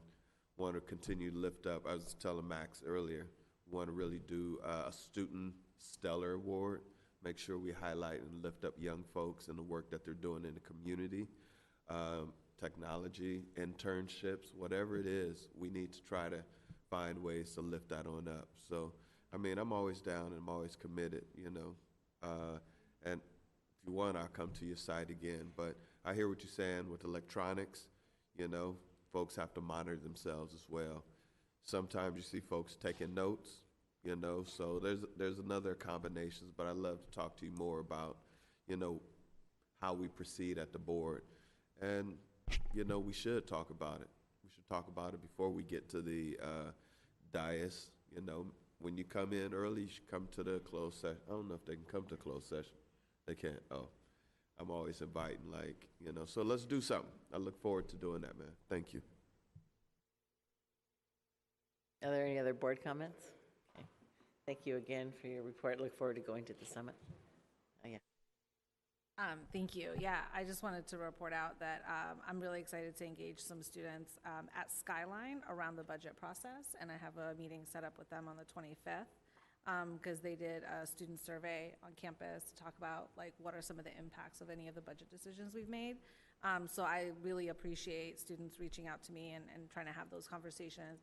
I also want to appreciate Ms. Jong from the Urban Promise Academy from inviting me to her campus to not only talk to students about the important work we're doing around housing through ACE, but also provide Know Your Rights trainings with the climate that we have currently in our country. And so I really appreciated you know, working with those students and making sure that they understood what their rights were.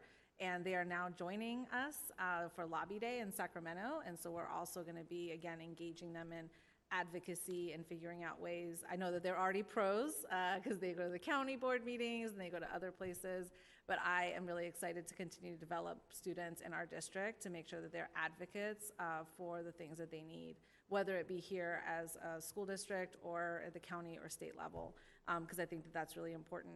And one thing that they've also consistently brought up is the bill that you all have been advocating against, which is the law enforcement in our campuses. And so that will be part of our lobby day as well. So I would love to have, you know, further conversations with you all as to what we could do as a board to continue to support students and have student voice be a part of our school board meetings. Director Simmons? Just to tell you about an update for AB 68, the bill actually got wiped off the floor because Trump appointed the assembly member who proposed the bill. Trump appointed him the Attorney General of Los Angeles. So all of his bills got wiped off the floor, which is, you know, a good and bad thing. Guess we can celebrate part of that and wonder about the other part. Thank you again for your report. We're going to move on now to the PSAC report. And I've given each committee 5 minutes.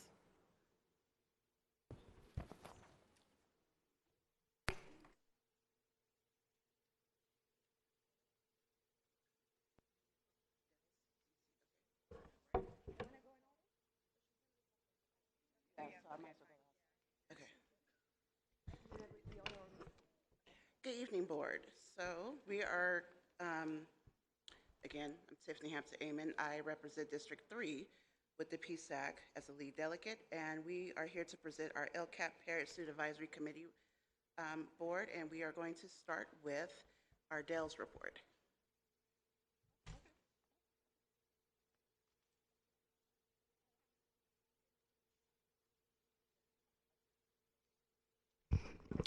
Good evening, board. My name is Melissa Ramirez Medina, interim representative for District 4 for the District English Language Learners Subcommittee. This is our membership. So I just wanted to share a few highlights from our March 27th meeting.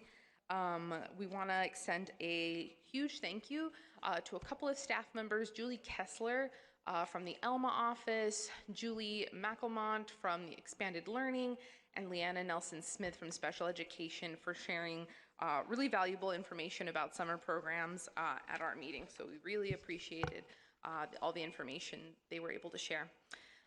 We also learned about the requirements for teachers and aides to teach English learners, also known as the EL authorization. And we found out what progress we're having in administering the English language proficiency assessment to the students, also known as the LPAC.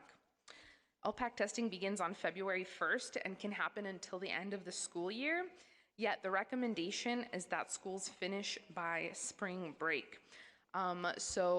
This slide shows our testing progress for the LPAC as of March 26th. We've got about, so we have some comparisons from this school year compared to 2023 to 24. And right now we have about 10% of students who have not started the LPAC this year yet. Oh, and if you go to this slide, or if you access this slideshow, at the bottom you can see that there's a link to the testing tracker. Strongly encourage that you click on that link and check the progress on that tracker. There's a lot of really great information, and you can check on the schools in your district.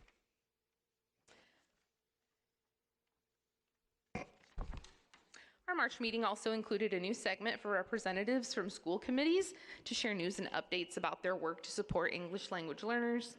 Below is the form that they're using to write their updates, and it has ideas for topics to discuss.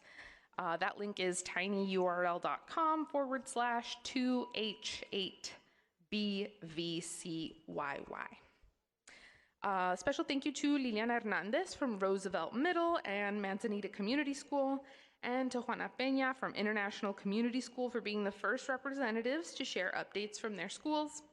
The conversation that followed from their updates focused on how some parents don't know that their students are classified as English language learners, that they need to take the LPAC, and what must happen so that their students are reclassified as fluent and proficient in English. These parent leaders shared what they're doing at their schools to make sure that families know these things.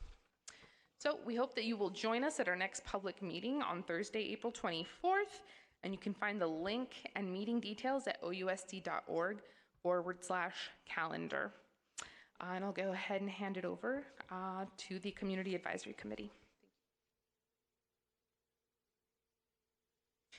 Hello, I am J.D. Wolashin, co-chair for the Community Advisory Committee for Special Education, and that is who we are.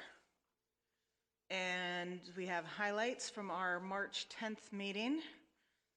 And at that meeting, we discussed the level of access that OUSD disabled students are having to athletics and visual and performing arts, to ongoing work to improve access in these areas. 3 basic information about 2025 special education extended school year and other summer programs. We would like to give thanks to Lamont Robinson Jr. and Frankie Navarro from the Oakland Athletic League for being in conversation with families and staff at our meeting, and to Phil Radine from Visual and Performing Arts, who was not able to attend, but this says that we will send the questions, but we actually have sent those questions to him, and he has responded to some of them already, and we're going to get his feedback to the questions that we had for him at that meeting. Disability access and accessibility require careful planning and coordination, as well as a high level of engagement with students and families. And we cannot overstate the incredible value of having these dialogues with staff who administer these programs. When these hardworking individuals come to our meetings, they get valuable input. Their participation shows that they want to know how to best do their job. And our families and community will continue to partner with staff so that we can continue to improve access and accessibility for all disabled students in OUSD, because there is still a long way to go. And coming soon, at our April 14th public meeting, we're going to be talking about special education contracts in OUSD. We know that's a big topic in the district, the contracts with outside vendors. And so we're going to learn about what services our specific contracts providing this year and at what costs, and who those providers are, what services they provide to our special education students. And then what contracts are planned for the school year of 25-26. Everybody is welcome to that, so you can join us. The meeting details are at ousd.org/calendar, and we have a community movie night coming up. That's next week, April 15th at the Grand Lake Theater. You can register to get tickets. As of yesterday, there were still some left, and the registration link is there in the slide.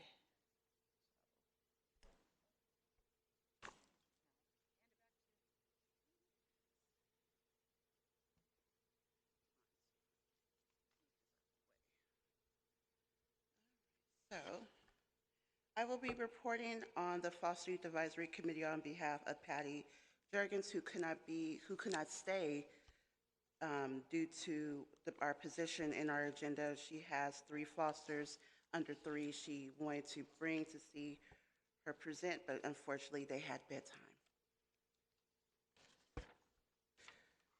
So the slide that's being shown is the current committee members of the Foster Youth Advisory Committee. And the members of the Foster Youth Advisory Committee are working on project changes, policy changes that we will propose to school board directors this month. The goal of these policy changes is to decrease and prevent foster youth suspensions by ensuring that pre-suspension interventions take place, and by ensuring communication and collaboration with foster youth's adult team. The policy changes will also detail certain post-suspension actions. The link to the draft of the policies that are being discussed in their March 25th meeting are attached to the tinyurl.com/3CRVR8US. And they ask that you please join their next meeting on April 24th at 5:30. And now I will be jumping into our PSAC report.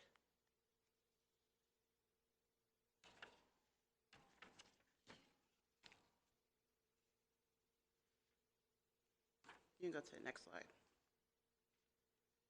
So this is our current membership for the Parent and Student Advisory Committee. All 7 districts are being represented. And then we are going to go into our March 2025 PSAC survey for principals about recent budget changes. So PSAC's message to principals was to engage in a dialogue with principals about the budget changes for the 2025-26 school year that shifted some positions and services from school site budgeting to central budgeting. We asked that they filled out this 1-question ranking survey, and that we would shape our March 19th meeting to best reflect their responses. The survey took little as to 1 to 2 minutes to complete. So to link to the full report of our March 2025 PSAC survey to principals is attached to this slide, the tiny URL. And our next slides are going to be regarding the participation of those schools. So this pie chart represents the schools responding by electoral district, with District 5 representing the most at 22% and Districts 1 and 2 at 18%. This slide represents the school with principals who participated in the survey. As we see that District B1 represented with 55.5% of their schools, while District 5 represented at 50% with their schools. This slide represents the school by grade span, and of course, the elementary schools outranked everything by 20 schools, middle school at 2, and high school at 6. So the percentage of all possible schools that responded were 28 out of the 77 schools, which came to 36.4%, with elementary schools representing 40.8% of that overall total. So next we're going to be talking about the budget changes with the most questions or concerns. And this represents just the principals' concerns with the questions that they were posed. So next are the current topics that they wanted to discuss, which were the purchases and contracts, STIPs, which are current hiring and centrally hiring and pooling STIP substitutes, centrally hiring teachers on special assignments or TSAs, except as required by labor agreements, MOUs, and statute, centralizing the purchase of materials and supplies, reducing supplemental dollars assigned to schools, and redirecting the bulk of those dollars to specific uses, and Title IV centrally allocating Title IV dollars to support OSUD's MTSS, which is multi-tiered system of support and cost process, cost being coordination of service of teams. So the next slide shows just another pie chart of the highest ranking questions and concerns, which supplemental came in at 31%, while STIPs came in at 27%.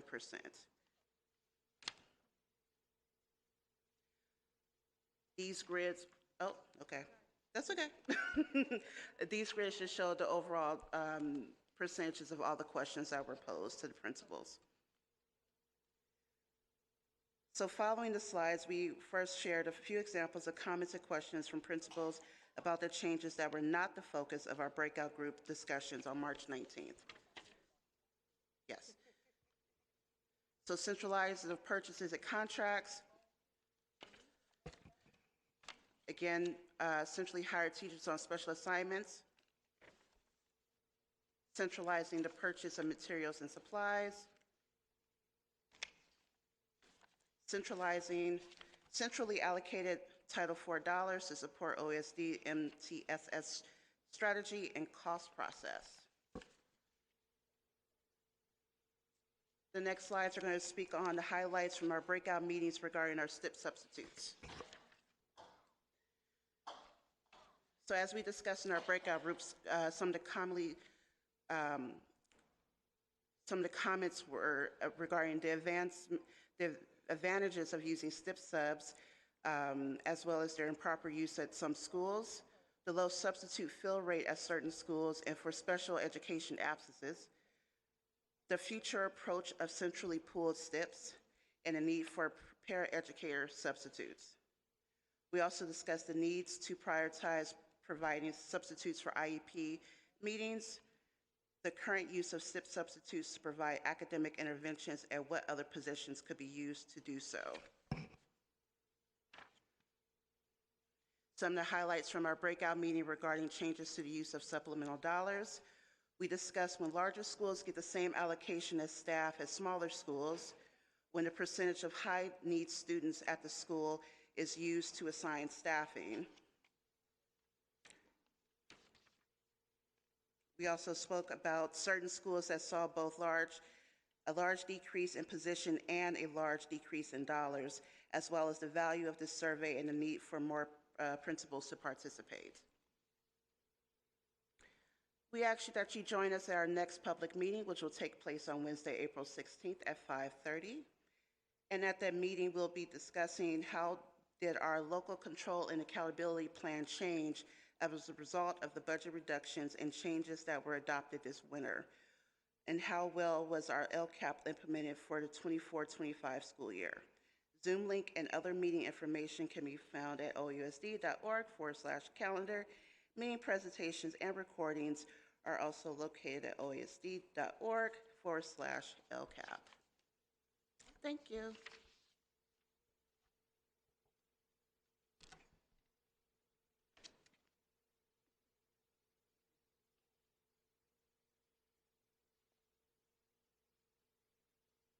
Are there any board comments? Thank you again for, sorry, I didn't even ask. Thank you again for a good presentation. I am having a conversation with principals in my district, and so I want to connect before in advance of that so I can perhaps introduce or continue the conversation that you started. Yeah. I also just wanted to thank you for the data. I really liked the charts. I liked the comments. I know you showed the slide tonight, but I would really encourage people to go back and look at the comments. I think particularly the ones where there's one where some of the principals are talking about how it's not a huge amount of money, but, so I think they were, different comments were very insightful, but I really liked the pie charts. I think that those were really, revealed a lot of information.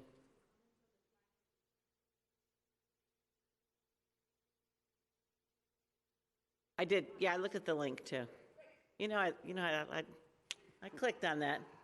I went down the rabbit hole. I spent, they were looking at all that. So anyway, I appreciate the really in-depth work on the LCAP work.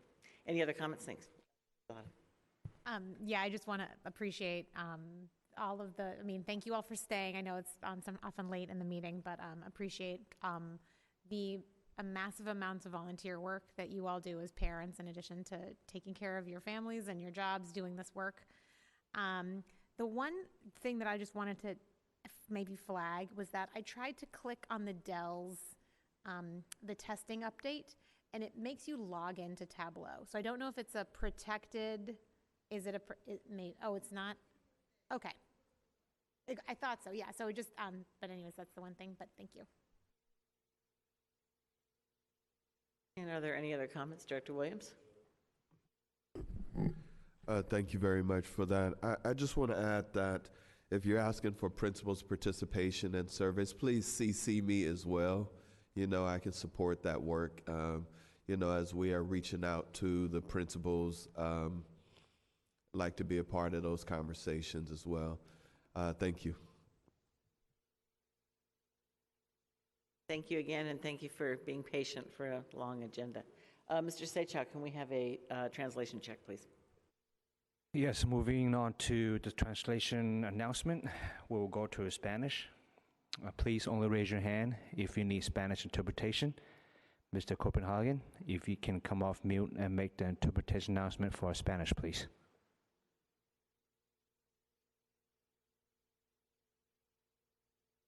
Yes. Buenas tardes. Estamos chequeando en este momento para ver si hay alguien que necesita el servicio de interpretación, y si es así, activaremos el servicio después de dar las instrucciones. Para saber si hay personas que necesiten interpretación, por favor levanten la mano virtual en este momento. O escriban en el chat que necesitan el servicio. Si no se pide de este modo, no se prestará el servicio durante la siguiente parte de la agenda. Thank you, Mr. Seychelles. Great, thank you, Mr. Copenhagen. Checking attendees to see if any hands are raised for our Spanish interpretation.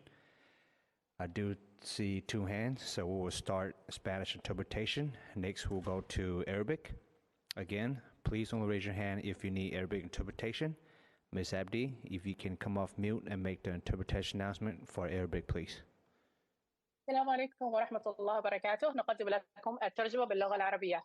الرجاء اتباع التعليمات والإرشادات التالية. في الشاشة ابحث عن الدائرة على شكل الكرة الأرضية واضغط عليها ثم اختر كلمة الترجمة واختار اللغة العربية. أما إذا كنتم تستخدمون الهواتف الذكية هناك في أسفل الشاشة 3 نقاط عند كلمة مور اضغط عليها ثم اختر كلمة الترجمة واللغة العربية.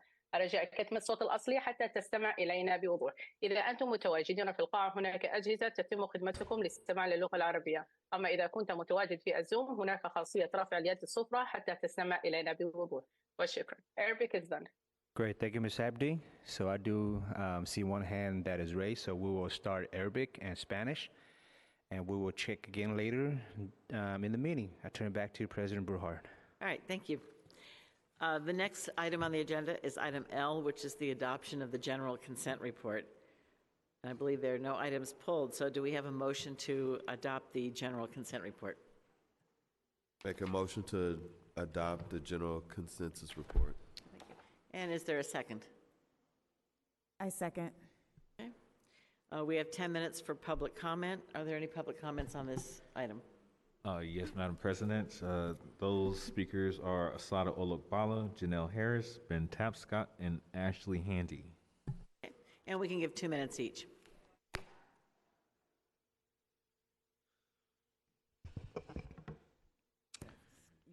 So the special education services, I know that we're struggling in this district to catch up.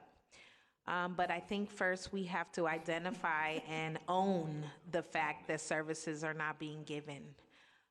There are students who have gone through K through 9th that I know of that have not received any services. And the way these reports are being written by psychologists who are not culturally competent demonizes the child. And I've read them, a lot of times over and over, and it's the same thing. They are not a product of their environment.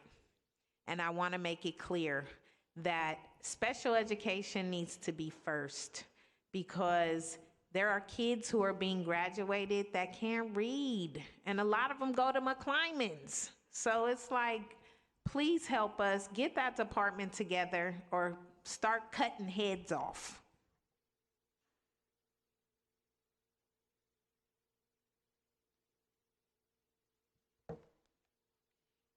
Thank you. I'm concerned about L2. L2 is an item for which there is no identification of the money, exact amount of money being spent. They identify the funding source, the general purpose fund.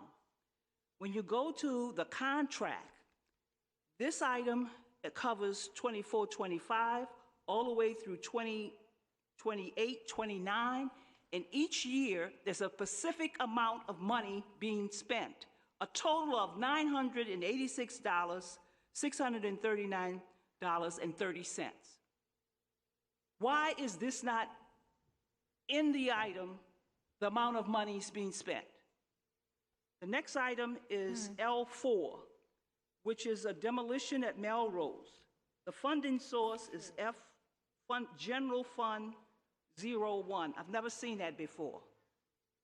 The item that is identified as L12. Now, this is important for me. You consistently allocate money that has to do with social, emotional, and counseling services. Who is it for at Castlemont? Refugees and immigrants. You also allow, under this arrangement, for newcomer students, for their parents to get assistance. Small groups, 2 times a week. Okay, that's fine. When you gonna do something like that for Black kids? You consistently support your newcomer refugee children. You don't support Black children. The next item is L32, maintenance support of health records. This has to do with our issue around maintaining health records and immunization. If you have children coming here from countries that they don't have health records, what are you doing under those circumstances? And we have an epidemic of measles going around, and 2 children have died from it. Thank you. Are there any other speakers, Mr. Hollis?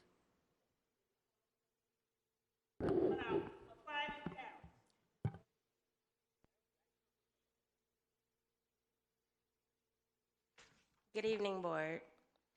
My name is Ashley Handy, and I come before you not just as a concerned parent, but as a community leader who serves over 300 youth every year through a football organization. I'm here to speak truthfully and on the behalf of the children, especially those at McClymonds High School. We have a principal who is not leading, an after-school director employed by the district who's posting online using the N-word and talking down on our children. That is completely unacceptable. Right now, there are 68 students with IEPs who's not receiving legally mandated services. That's a violation. As a parent that is currently suing the district and in mediation with you guys are willing to pay almost 3 years of private education for my son before you fix the real issue at hand. Relieving the superintendent of her duties is the least of my concerns, because the truth is you put her there in that position. So let's shift the conversation. Let's talk about what the district is going to do for McClymonds, a school that's been overlooked for far too long. Our children deserve better, and I will keep showing up to these meetings until it's done. Thank you. Thank you. Are there any other public comments? All names have been called. Okay, thank you. Are there any board comments? Director Hutchinson. Thank you.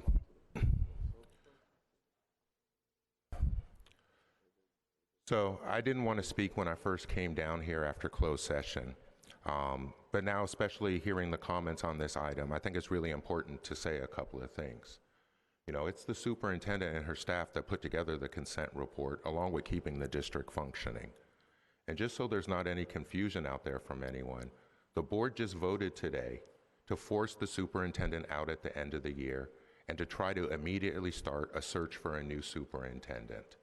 This is a violation of the superintendent's contract, and it'll force us to have to pay her out.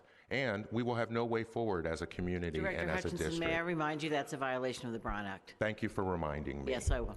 And so this is a real crisis. And as the only one on the board who's actually an Oakland native and a proud graduate of OUSD, we're under attack. The superintendent has been under attack. Yes, we are under attack, and it's interesting how people come and complain about what happens at McClymonds High, but the director responsible has been non-responsive. We have a real issue, and that same person is also a part of the effort to drive the superintendent out. And I'm very clear about who likes us and who doesn't, and I'm real clear on the treatment I receive and what it means. But when I see it happen to my sister, Kayla, I'm always gonna speak. And I appreciate those in the community who have reached out and who will be helping. We can't afford to lose this fight, just like we can't afford to lose our superintendent, and we can't afford to lose Lisa Grant Dawson, and we can't afford to lose many of our other staff and students who will be going out the door because of these actions. This shows that the school board doesn't know what they're doing and they don't really care, that they would take this kind of destructive action in mid-April. Again, Now, this is a violation of the Brown Act. if people wanted to, they could have made this move in January and there would have been time to find somebody else, but they didn't. And the reason why I have to say this now is because on top of everything else, they're liars and they're cowards. And the fact that there wasn't an announcement made when we came down after closed session shows how they feel about us as a community. So when I walk out of here tonight, I guarantee you, you'll see me on TV. You'll see me in the media, and I'm gonna do everything I can, like I always have. I'm gonna do everything I can to make sure they don't move out our superintendent, because we're here, we were here long before them, and I know I'm gonna be here after them. And I won't let anyone come and try to destroy my district. I don't care where you're coming from. So, as I said upstairs, it's on. Again, I want to remind people that this is a Brown Act violation. And as board members, we are obligated, we are legally mandated to not discuss issues that were discussed in public session, in private session, closed session, sorry. And this is to protect those people, to protect people's privacy, but it's against the law.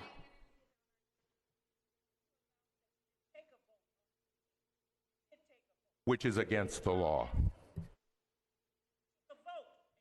We were out of order in closed session, which was against the law. So if we want to play this game, that's fine. This needs to be a public discussion, and we'll let the public decide how they want to get down. Item L. Yes, on the roll call to adopt the general consent report. Madam President, this is Edgar. I'd like to offer one clarification on an agenda item that was referenced by Mrs. Olabao. That is a item L.-2 250519. The details on the cost of this item is in the resolve clauses of the resolution. The total cost of the item over a 5-year period is $986,639.30. Again, the cost details are in the resolution, which is the board's motion. Thank you, Mr. Rakestraw. On the roll call to adopt the general consent report, students are absent. Director Latta? Yes. Director Williams? Yes. Director Hutchinson? Director Berry? Yes. Director Thompson?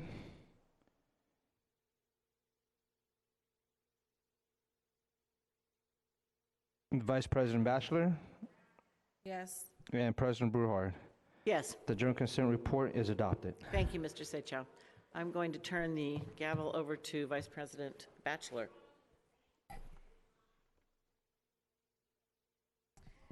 Thank you. We're now on item M, which is the adoption of the general consent report, general obligation bond measure B, J, and Y. Is there a motion to bring this item forth? So moved.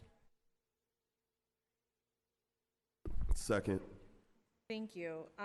Mr. Seychow, are there public speakers for this item?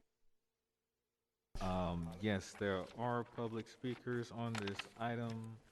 Vice President Batchelor, they are Sada Olagbala, Janelle Harris, Ben Tapscott, and Ashley Handy. Wonderful. If those speakers would like to come up and speak on the bond.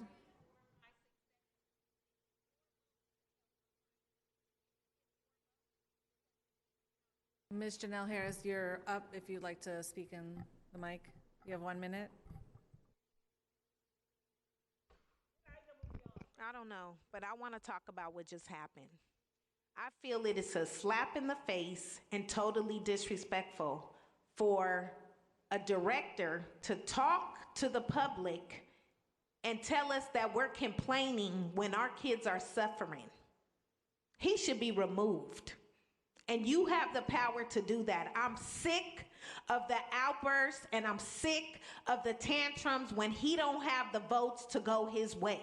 And that's what it is. It's all about your own agenda.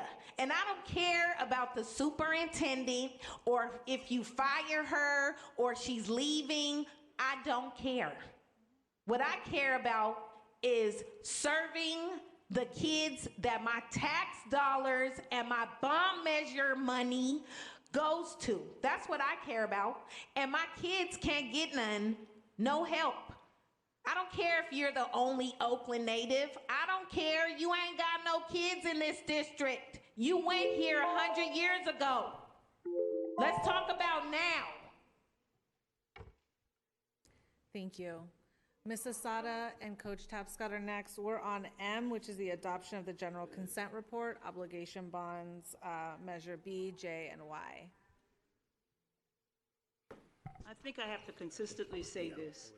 If you look at the items are under M, which is measure J, B, and Y, you see allocation of money, Fremont High School Modernization Program. There's no limit to Fremont High School getting money.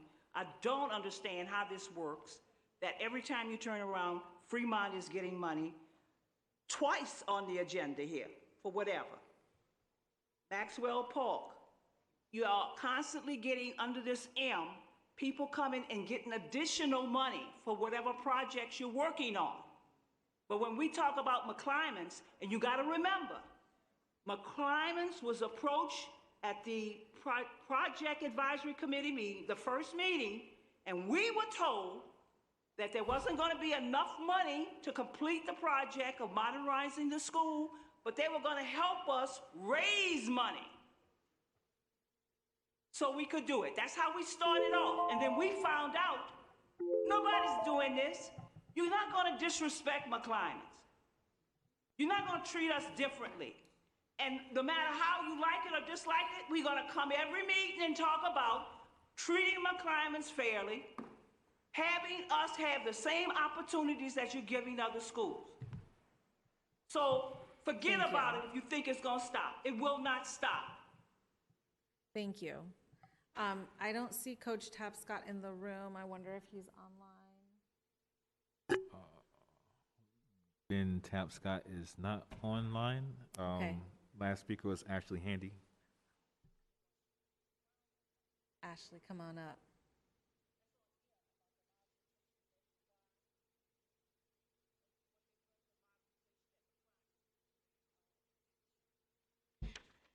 Okay, so I want to say that we're not at war. Like, we're not at war with each other. We're here to work together. For some reason, I feel like we all arguing and leaving the kids out. Like, we have never, no one has said anything about the children and what we gonna do for the children. We plan musical chairs with these positions, putting people certain places, and then we wake up and say, oh, that person don't work. But there's no coaching session. There's nothing like that. It's just in the heat of the night. It's like we making these changes, but we're not thinking about the kids. And I can only speak to my climates because my child goes there. So if someone is offended about me always coming up here to talk about my climates, then that's just something that they're gonna have to bite, because that's all I can speak to. I can speak for all of the high school, elementary, brown, black kids. I can do that as well, but my concern is my son and his surroundings. Yeah, I'm sorry. Thank you, guys.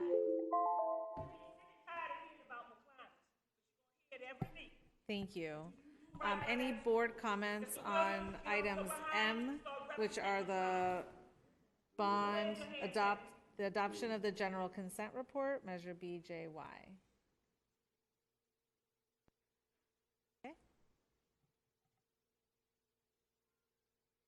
Go ahead. Okay.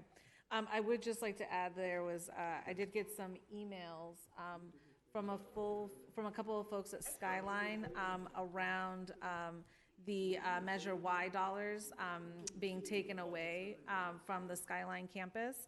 And I did make an amendment to that discussion. When we were discussing it, I made an amendment to make sure that we were able to reallocate, I believe, the Measure Y, Measure J, $3 million back to Skyline and Elmhurst to make those projects still whole with $10 million. And so I will make sure that the Skyline community understands that and that we move forward in that way. But that was just a clarification I wanted to make from the last board meeting. All right, so next we have, Vice President, we take have a to roll vote call. on this. I apologize. Mr. Seychell, can you take roll call to have a vote? Yes, on the motion to adopt the general consent report, general obligation bonds, measures B, J, and Y. Students are absent. Director Lotta? Yes. Director Williams? Yes, sir. Director Hutchinson? Director Berry? Yes. Director Thompson? Vice President Batchelor? Yes. President Bruhar. The general consent report and general obligation bonds are adopted. Great, thank you. And as we move forward in our agenda, I'd just like to make sure that all speakers stick to the item that is before us on the agenda and not attack any other speakers or members of the board as we move forward. So we do have item P, which is comments by collective bargaining units. I did see a few bargaining units here earlier. I don't see them in person anymore. But is anyone here to speak about UAOS, SCIU, OEA, Teamsters, or building trades, or anyone online? Currently don't see any hands raised online for collective bargaining unit speakers. Okay. Board comments on collective bargaining unit speakers? Okay, no board comment, my bad. Sorry, everybody.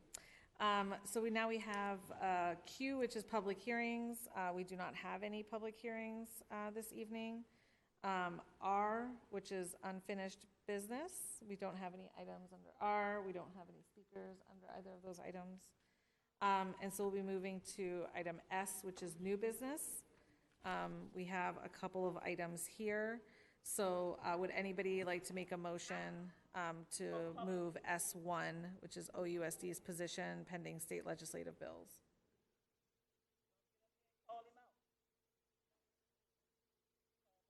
Dr. Moore, you have some remarks?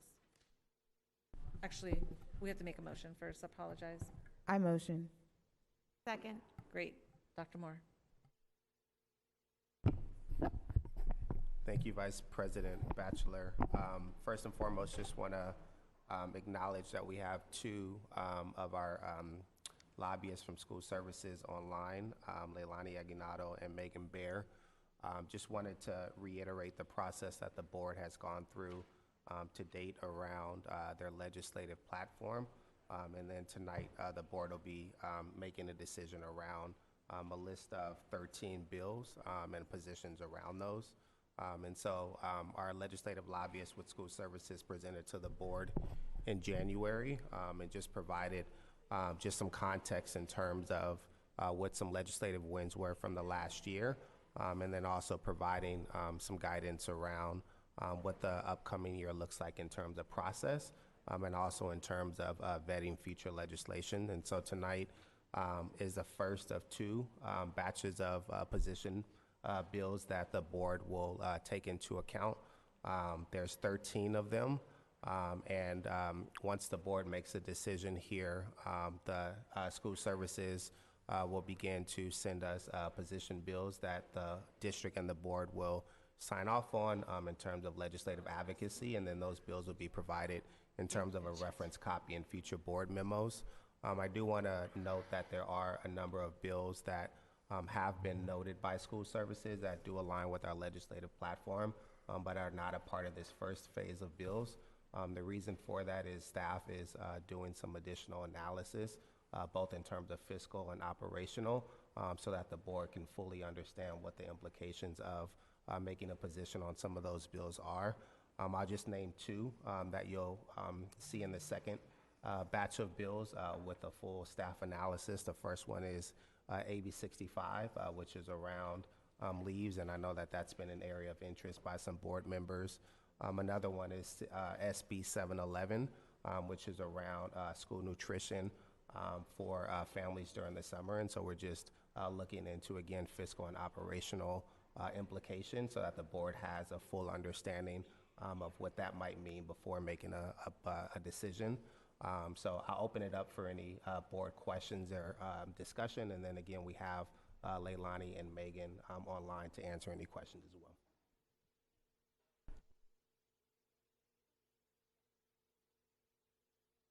President Brohard. Yeah, I had a couple of questions on these. I did thank you. There was a really thorough summary of them. I was I had a question about why we would. So many of these were support at this point, because I was also checking some other sources, CTA and some others, and they had watches on them, and I wanted to know kind of what your thinking was in supporting these. Not that I'm opposed to them, I just wanted to know what your thinking was. In particular, I was looking at the ones that had to do with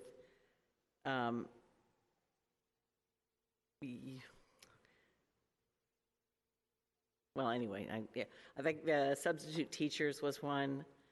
I'm trying to think here.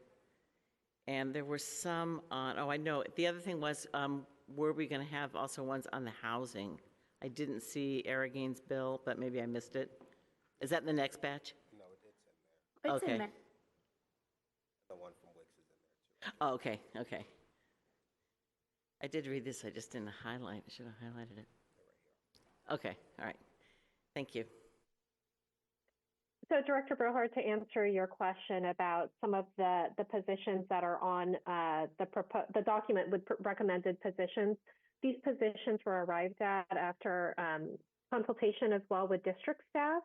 And so these positions were all determined and are recommended based on implementation considerations and impacts to the district. So the ones that have a recommend support position, it's because it's the belief that those would be beneficial to Oakland Unified.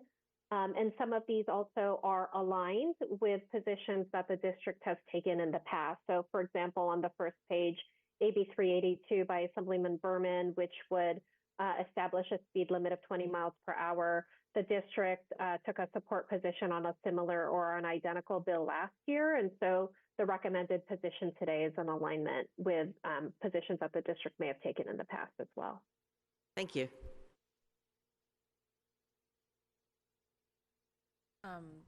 The one I would like to add, maybe not to this batch, but in the future, and maybe to watch, is AB 1157. It's a bill that specifically deals or is trying to focus on housing and housing affordability by lowering the max that landlords can pay and can increase rent from 10% to 5%. As we're moving, as we live in Oakland, as we are going through a housing crisis, I think this is really important. For these kinds of bills are important for us to support, to make sure that our students are stable, to make sure that our families are stable, and they're not getting priced out of our district. And so again, I'm not trying to make any amendments tonight, but I would like to see us kind of watch that bill, and then as it moves forward, if we are able to, at a subsequent board meeting, to discuss it a little bit more and then be able to support it, I think it would be really helpful for our students and families who are dealing with a high cost of housing here in the Bay Area.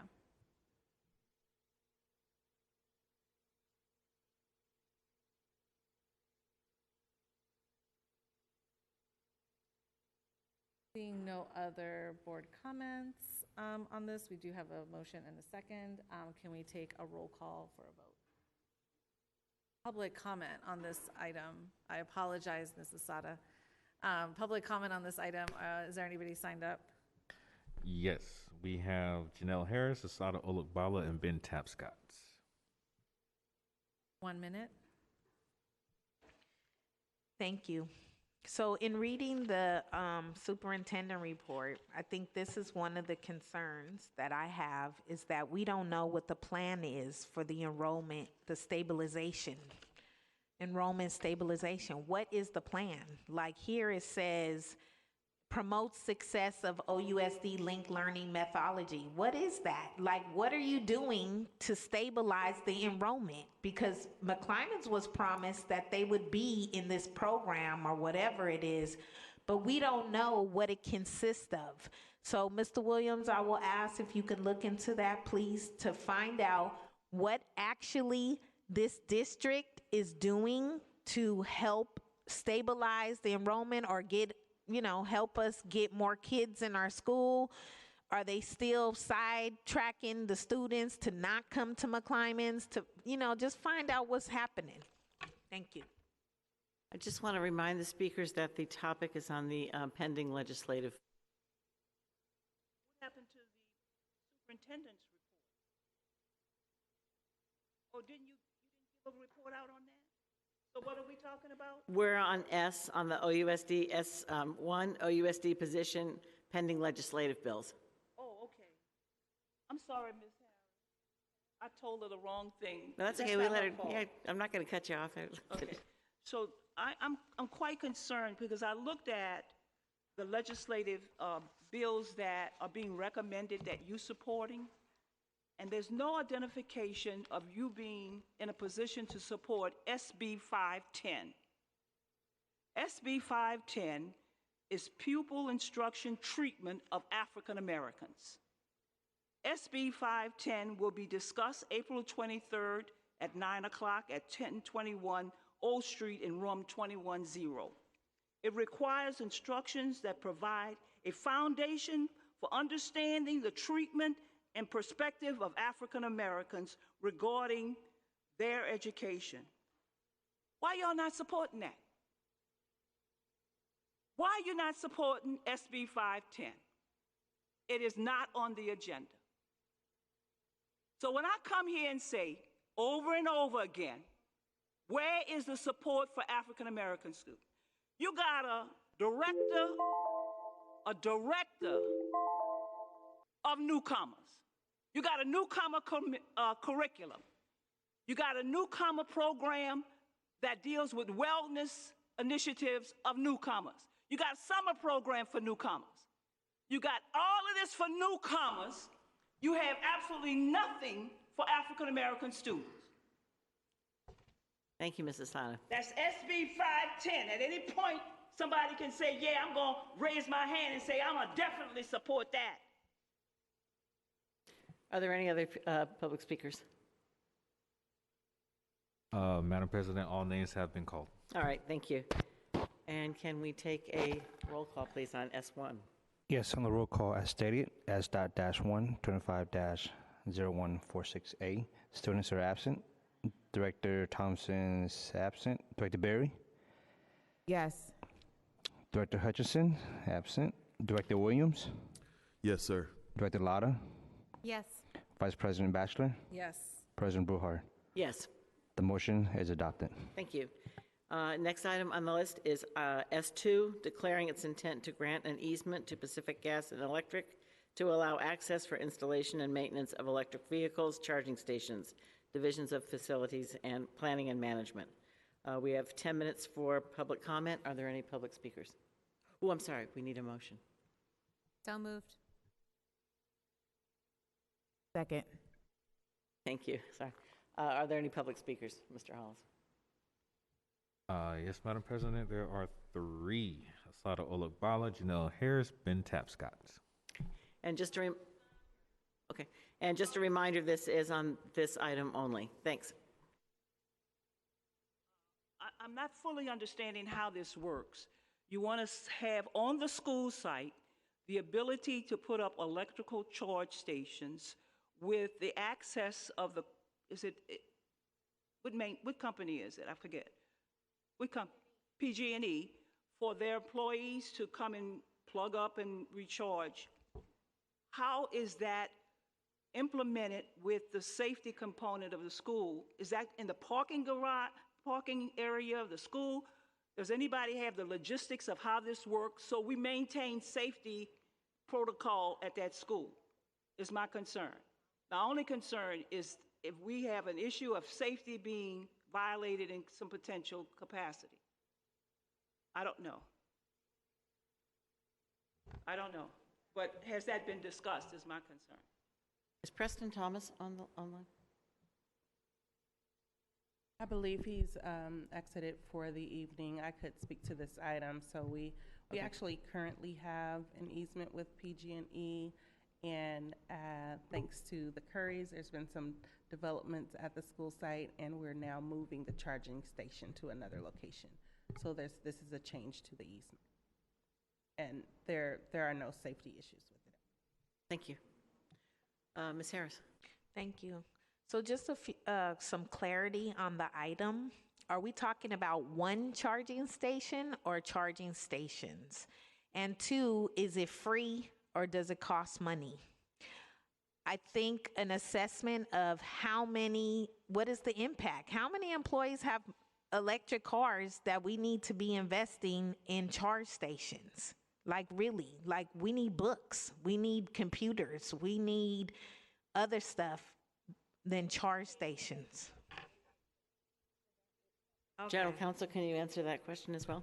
Yeah, I'll just start with there's no fiscal impact, so we're not being charged for the charging stations, and it provides a community benefit. And are there any other comments? Madam President, all names have been called. Okay, thank you. Are there any board comments? Okay. Can you call the roll call, please? Yes, on the roll call to adopt S.-2, students are absent. Director Latta? Yes. Director Williams? Yes, sir. Director Hutchinson is absent. Director Berry? Yes. Director Thompson is absent also. Vice President Bachelor? Yes. And President Bruhard? Yes. The motion is adopted. Okay, thank you. Item S3, declaration of need for fully qualified educators for the school year of 2025-26, talent, human, and resources. Is there a motion to approve this? I motion. I second. And again, we have 10 minutes for public comment. Are there any public speakers on item S3? Yes, Madam President, they are Asada Olokbala, Janelle Harris, Ben Tapscott, and Ashley Handy. Speaker has 1 minute. Thank you. So I want to talk about the importance of having credentialed teachers. McClymonds has quite a few teachers that are not credentialed, and we don't have any curriculum. Like, teachers can't produce the curriculum. They can't tell us how they're grading our kids, and they're graduating kids, and they're not credentialed. I find that very concerning. We have calculus, we have engineering, we have classes that are necessary for these young people to move on to college readiness. And they are not college ready because you don't have teachers who are credentialed. Like, I don't understand it. How do you give someone a diploma and don't have a teacher that is credentialed to teach? Like, that makes no sense to me.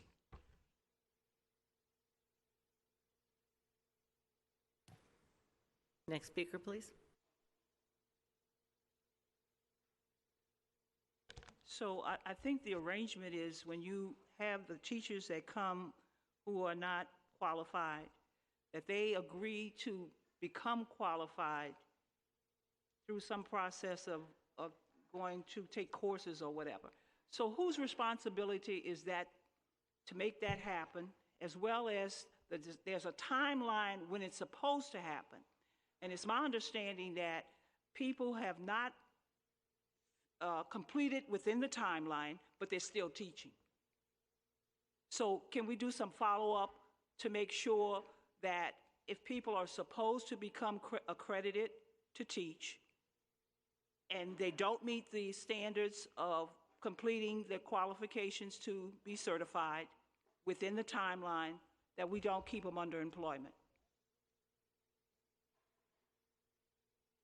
Thank you. Are there any other public speakers?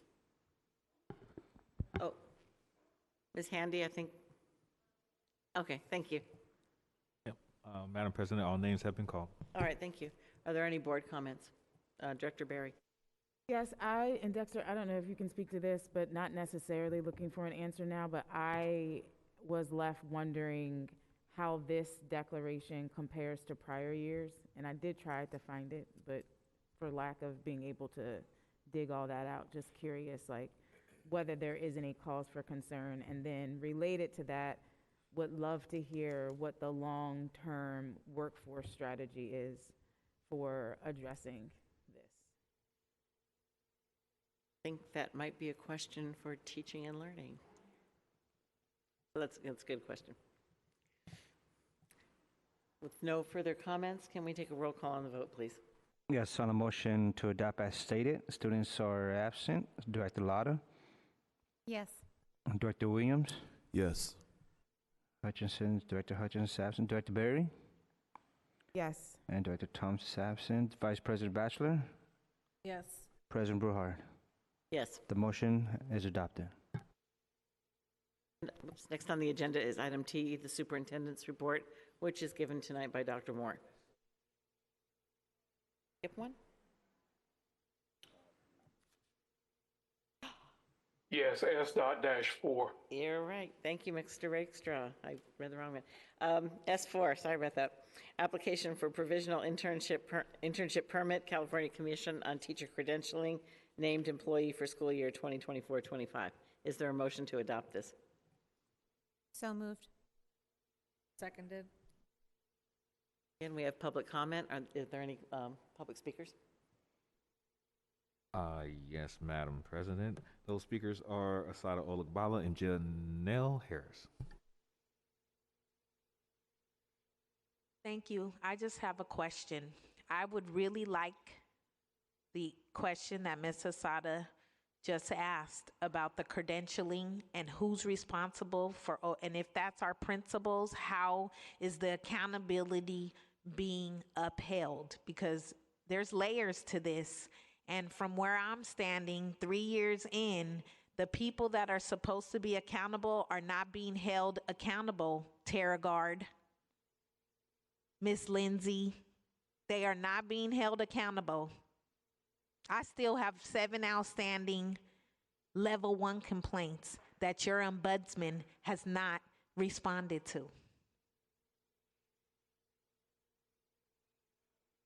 Thank you. Are there any other public speakers?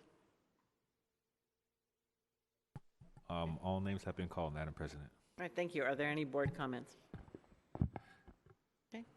Can we call the roll call on the vote, please? Yes, on the motion to adopt S.-4, 25-0748, student directors are absent. Director Williams? Yes, sir. Director Berry? Yes. Director Lotta? Yes. Director Hutchinson is absent. Director Thompson is absent. Vice President Batchelor? Yes. President Brohard? Yes. The motion is adopted. Thank you. All right, it is now time for the superintendent's report given by Dr. Moore. Thank you, President Brohart. Good evening, board, staff, community. Thank you for being here tonight. I'm filling in for Superintendent Johnson Trel, who's currently representing OUSD at a pre-scheduled convening where she's sharing some really great highlights around our early literacy work in partnership with our community partners with a global audience. As always, a full superintendent report is available in the agenda, and I encourage you to explore those details. I'll focus on two key areas, highlights from across our district and an update on our 25-26 enrollment cycle. In terms of district highlights, more than 300 students and staff recently participated in the Spring 2025 Skilled Trades Fair at the Cypress Mandela Training Center, which is one of our longstanding partners. Students had the opportunity to explore 28 hands-on trade stations and engage with 10 employment information stations, including experiences operating with heavy machinery. These fairs are essential to helping our students visualize their future career goals and connect with lucrative and high-demand industries. We're grateful to Cypress Mandela and our industry partners for continuing to invest in the success of our students in alignment with our mission and vision to make sure that all of our students are college, career, and community ready.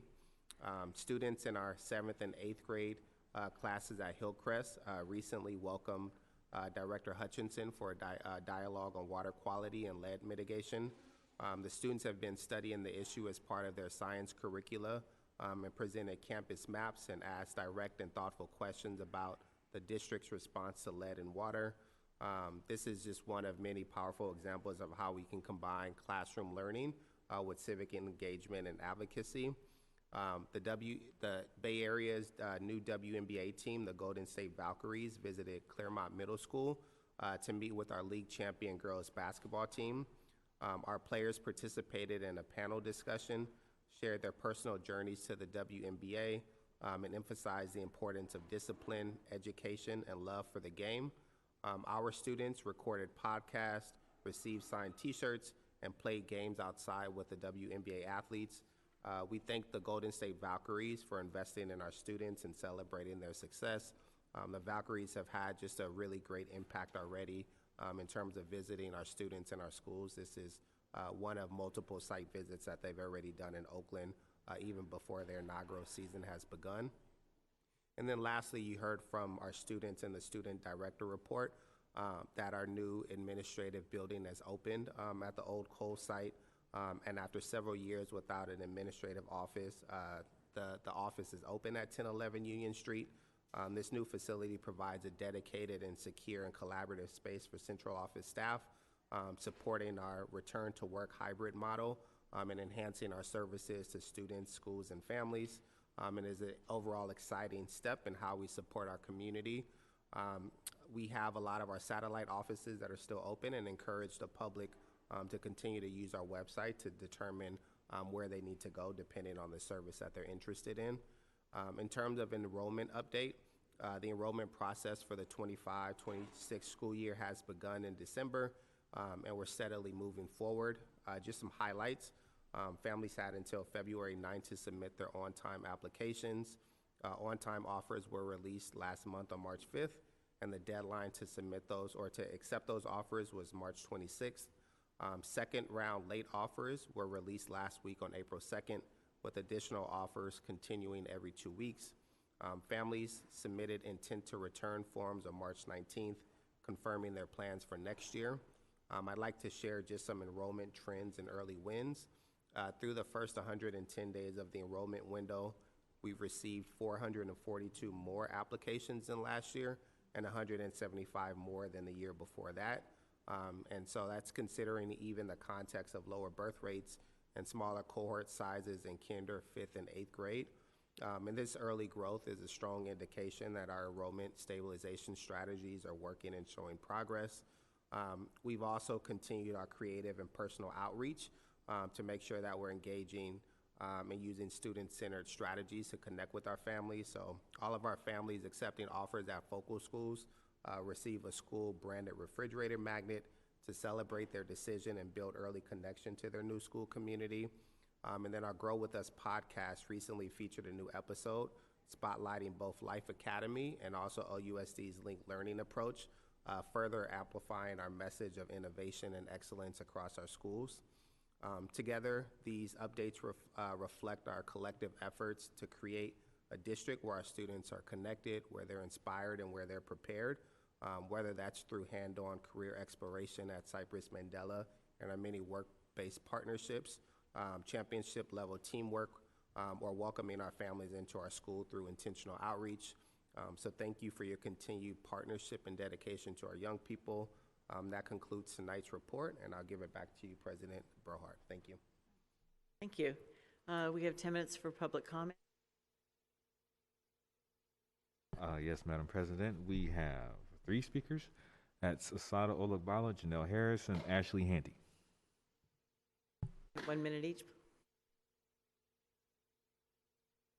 Thank you for the report. I'm interested in knowing numbers. Like I heard you say 400 and some odd numbers, but how are they? Are they junior high? Are they high school? Like, I would really be interested in that. And what are the efforts for McClymonds High School? Like, if there's any updates on that, can you tell us? Like, how can we help? I mean, if you're doing door to door, that would be something I'd be interested in. Calling, phone tree, like whatever. You know, you have people that are willing to help, but we need McClymonds. We need it. It's a safe space for Black children. And I can't reiterate that, especially in the world that we're living in today. We need our space. Thank you.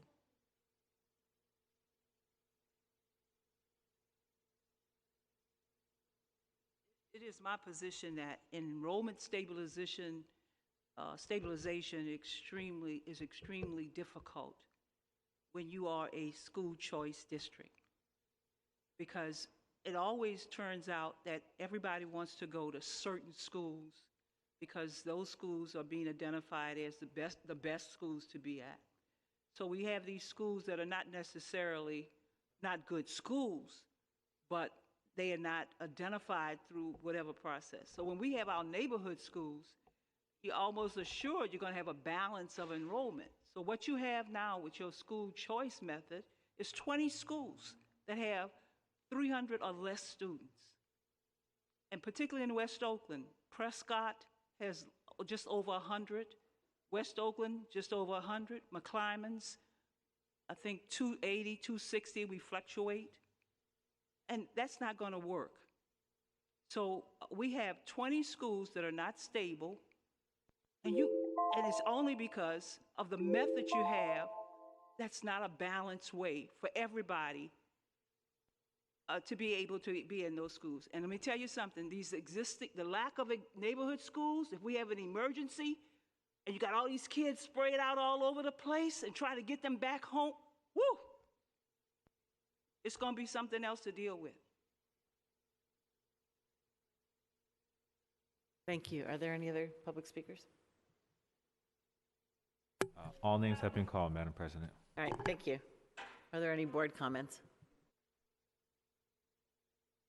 So I just want to, appreciate district staff on the success of the, enrollment season this year. I will just also say that specifically around I think that there is coming on April 23rd a deeper report from the enrollment office that will have specific grade level information, and we can follow up with the enrollment department to get the specific information about McClymonds and what specifically is happening. I'll just say later in the agenda, there's an introduction of a resolution to continue the work of the enrollment stabilization. My kids, as I know I mentioned a lot, go to Prescott and WAMS. And so like, we're over 150 at Prescott, almost at, I know, and this is, so, and this is why that's why I care about this legislation. And we're, I think the last time, I think we're like over we're like almost at 200 at WAMS. So it's actually gotten quite a bit bigger. In fact, the 6th grade class is almost 80 students at WAMS. So I think I'll just say that for me as a parent, and having received the yard signs and having gotten the magnets, I think that's really helpful. I also think that there is some work that, and maybe we can have a more specific report about McClymonds, because one of the things that's in the enrollment stabilization is helping schools with, one is the enrollment team actually went to every single school in the district. So they actually walked, I don't know when they did it for MAC, but they went to every single school to demystify, to kind of, I think, break some of the stereotypes that we have heard get perpetuated in the enrollment office around what's a good school and maybe what's a bad school, and to help the enrollment team actually tell the story of the school a little bit better. And so I just think that this is one of those, in a city, or not, I mean, maybe not even a city, but just in a state where almost every single district is declining, our enrollment right now is higher than it was 3 years ago. And since this enrollment stabilization started, has actually evened off. We haven't been declining. So I just, I think that combined with the increased ADA this year means, I think, something like $30 million more to the district. So it means a lot, but I think, we can get back to you about specifics on what's happening for MAC and how you can help. Because I know that parent engagement is a big piece of it. So appreciate you.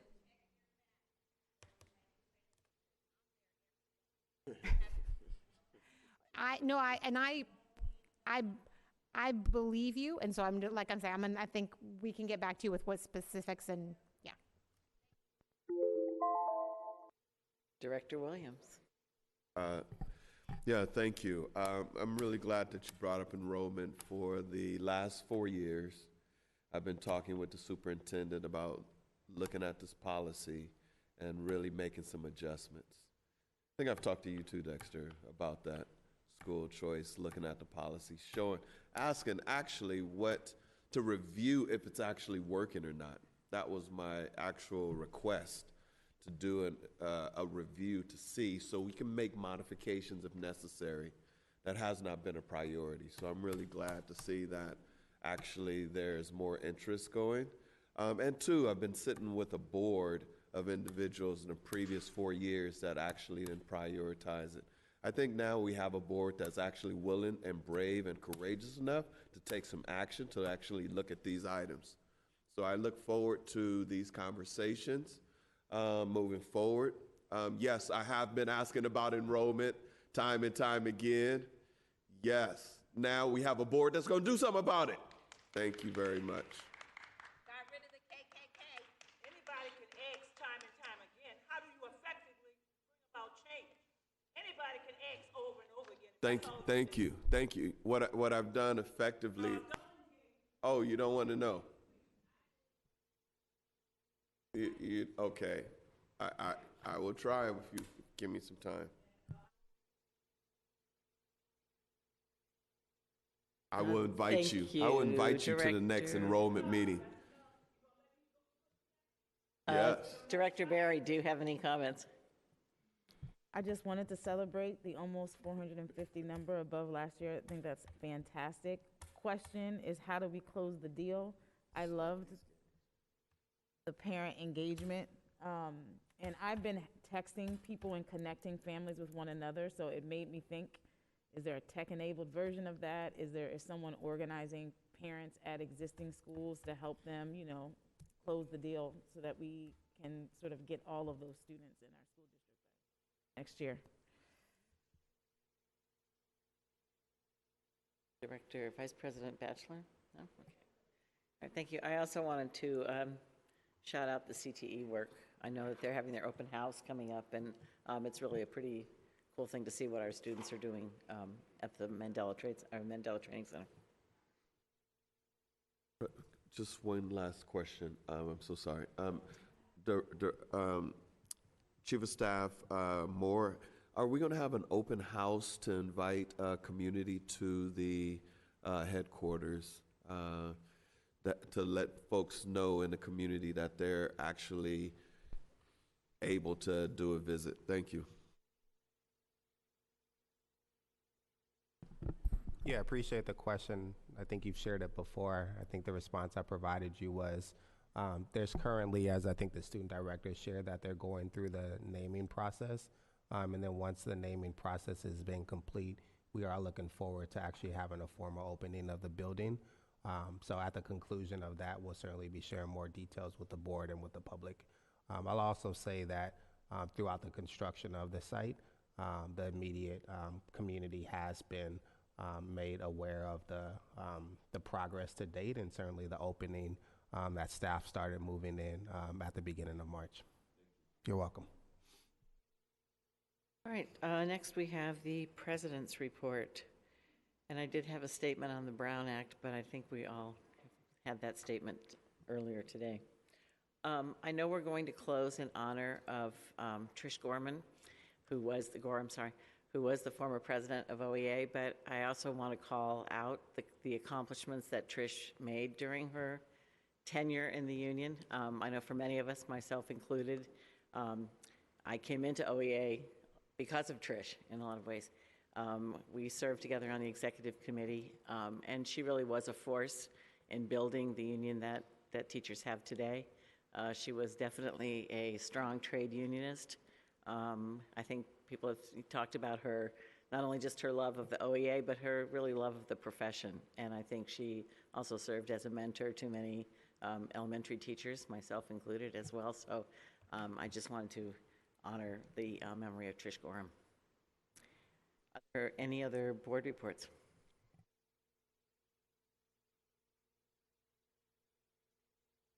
Thank you. So I am now on the Community Policing Advisory Board. Thank you, Director Williams, for shepherding me into that role. I was at my first meeting on April 2nd.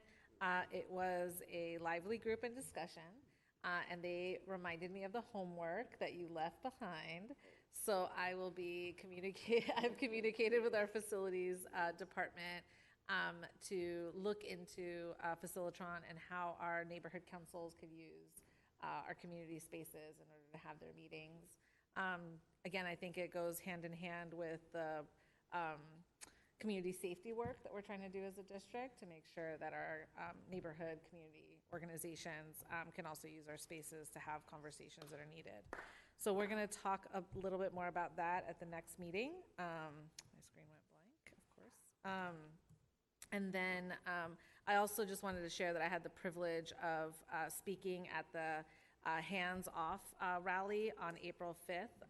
That happened. Those were thousands of rallies all over the country, really calling on the current administration to take their hands off of our public education dollars, our healthcare dollars, and some of the other impacts that are going to be happening with the legislation and their actions. And so I was really proud to stand there, stand with educators, parents, and community members to talk about the challenges around education funding with the current administration.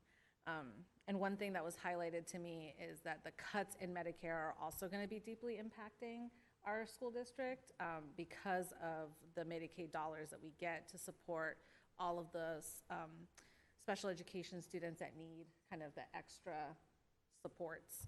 And so just really highlighting how all of those cuts are deeply impacting our communities.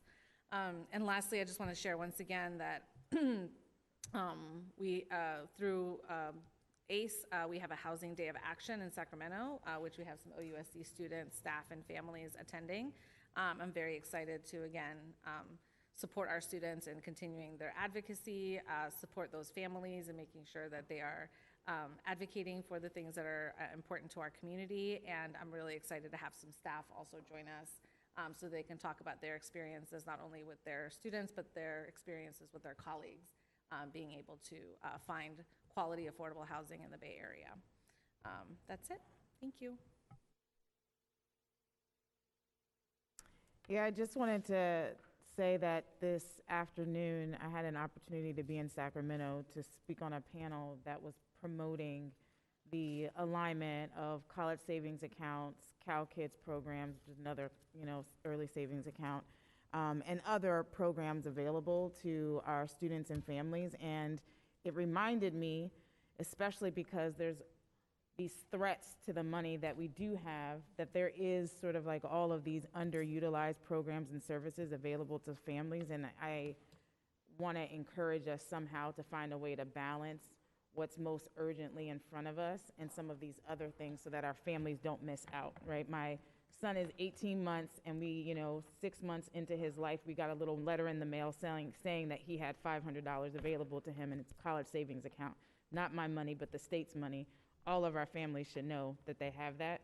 And I feel like we can do a better job of balancing our priorities in that regard. Thank you. Director Williams? Thank you. I just really want to focus on Westlake Middle School. They have a food pantry that's going to be jumping off tomorrow, April 10th. I think that they've really been doing a lot of work with families and communities over in the area, giving away bags of food. So if you're over in the neighborhood, please come on out to Westlake Food Pantry around 2 o'clock. Thank you very much. Thank you. Director Lotta? I just want to take a moment to it came out in on Parent Square and in the news, but Peralta Elementary is a District 1 school that just received the California Distinguished School Award, so I just want to shout them out for that work. I also wanted to make sure that if you are a student at Oakland Tech or also anywhere in the district that there's been information shared about affinity graduations, and locations for AAPI grad, Black grad, and the Latino, Latinx student grad. So that's available on Instagram. I think the other thing I'll just share is that the task force on control over outsourcing did meet right before spring break started and had all of the different constituencies represented. I just want to appreciate Director Vasquez and Lena Nguyen from Skyline, who were both in attendance, and we'll have a work plan coming to the board. And then I guess I wasn't really planning on saying anything, but I just think that since there's been a lot of conversation around in the media about what's happening with the superintendent, I just want to state publicly that for me, I have a value around having as much transparency as possible. And I just would let the public know that I remember the process that was a community-led process that resulted in the community being engaged with and sort of feeling celebratory about picking Superintendent Johnson Trel. And I am looking forward to having more community engagement when it is appropriate. Thank you. All right, and with that, the meeting is... What? Oh, is there new? I didn't have that on my thing. Oh my goodness, sorry about that. I'm getting us out of here fast. I hope I printed them out. Well, that's why I didn't print them out. Sorry about that. I thought we were going to get out earlier. All right, we have two items that are being introduced. We have W1, which is Aspire Triumph Technology Academy Charter School, grades TK5, a petition and request for charter material revision and a change of facility location. And since these are just first reads, Right, no public comment. And W2, which is the need to continue funding the enrollment stabilization plan, resolution number 2425-0022, Board of Education. And this is also a first read. So we will discuss those. Technically, Madam President, it is an introduction, not a first read yet. Oh. Thank you, Mr. Rakestraw. Okay. And with that, we're adjourned.